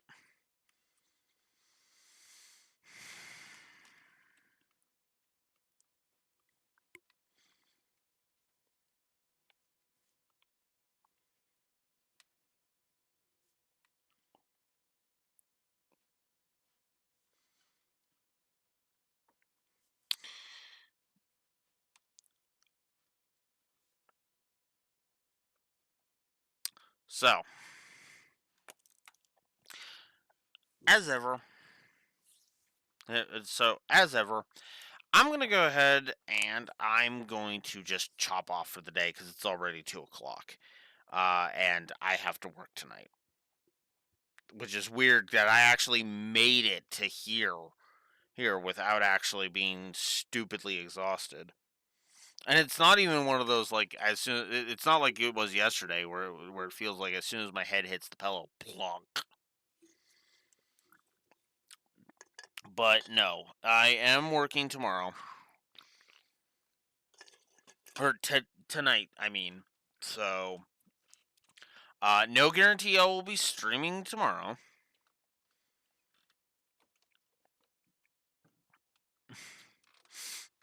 No, I basically planned to do the main story first, and then go ahead and do and then do it and then do intermission after. So we're not actually done with Remake just yet. We've still got the Yuffie DLC to complete. So we'll see where the score ends up at this point. But as of right now, +5 to gameplay and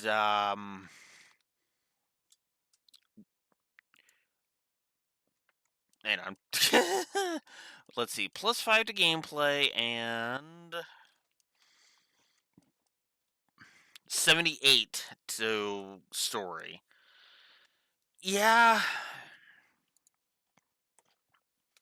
I mean, I guess that kind of tracks because there's a lot of really good stuff here, and I think I'm willing to accept that this game scored in the 80s, but I I don't know. I don't know. 80 is a good score, and I do find that a lot of aspects of this game are good and worthy of playthrough. I just don't think I'm willing to give a replayability positive. This is a game I am glad I played. I really am glad I played, but the fact of the matter is that the cracks have really started to show, and it makes me kind of, well, there's no nice way to say this. I am dreading Rebirth now, having gotten to this point. I'm dreading it. But regardless of any of that, yeah, no. I I think that's where where I'm ending, where I am ending for now. There's a lot of really good stuff on display in the story, and I think what helps is, Cloud is awesome in this game. Tifa's awesome in this game. Barrett is absolutely a treat in this game, as is Hojo, as is Aerith. Aerith. Rufus is just the personification of cool. There's a lot of really cool stuff on display here. The problem is that it's mired by a lot of crap.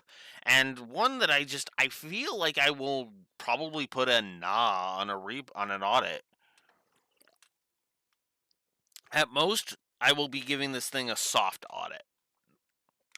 But it won't be getting like the original FO7 did and get a hard, full on audit. But we aren't quite done, because now, whenever I stream next, so at absolute latest Saturday, as per usual, as per this month's usual, uh, at some point at night, so one of these days, one day this week, at 9 a.m. Central Standard Time, we'll crack open the Yuffie DLC and we'll actually start getting, and we are now officially in the content I have never seen before. Because remember, Intermission was never on the PS4. That's kind of annoying. Regardless, though, oh, this is Blue Wolf Alex of the Lore Walkers. I'm signing out. Have a good one, and see you whenever I get a chance. Until next time.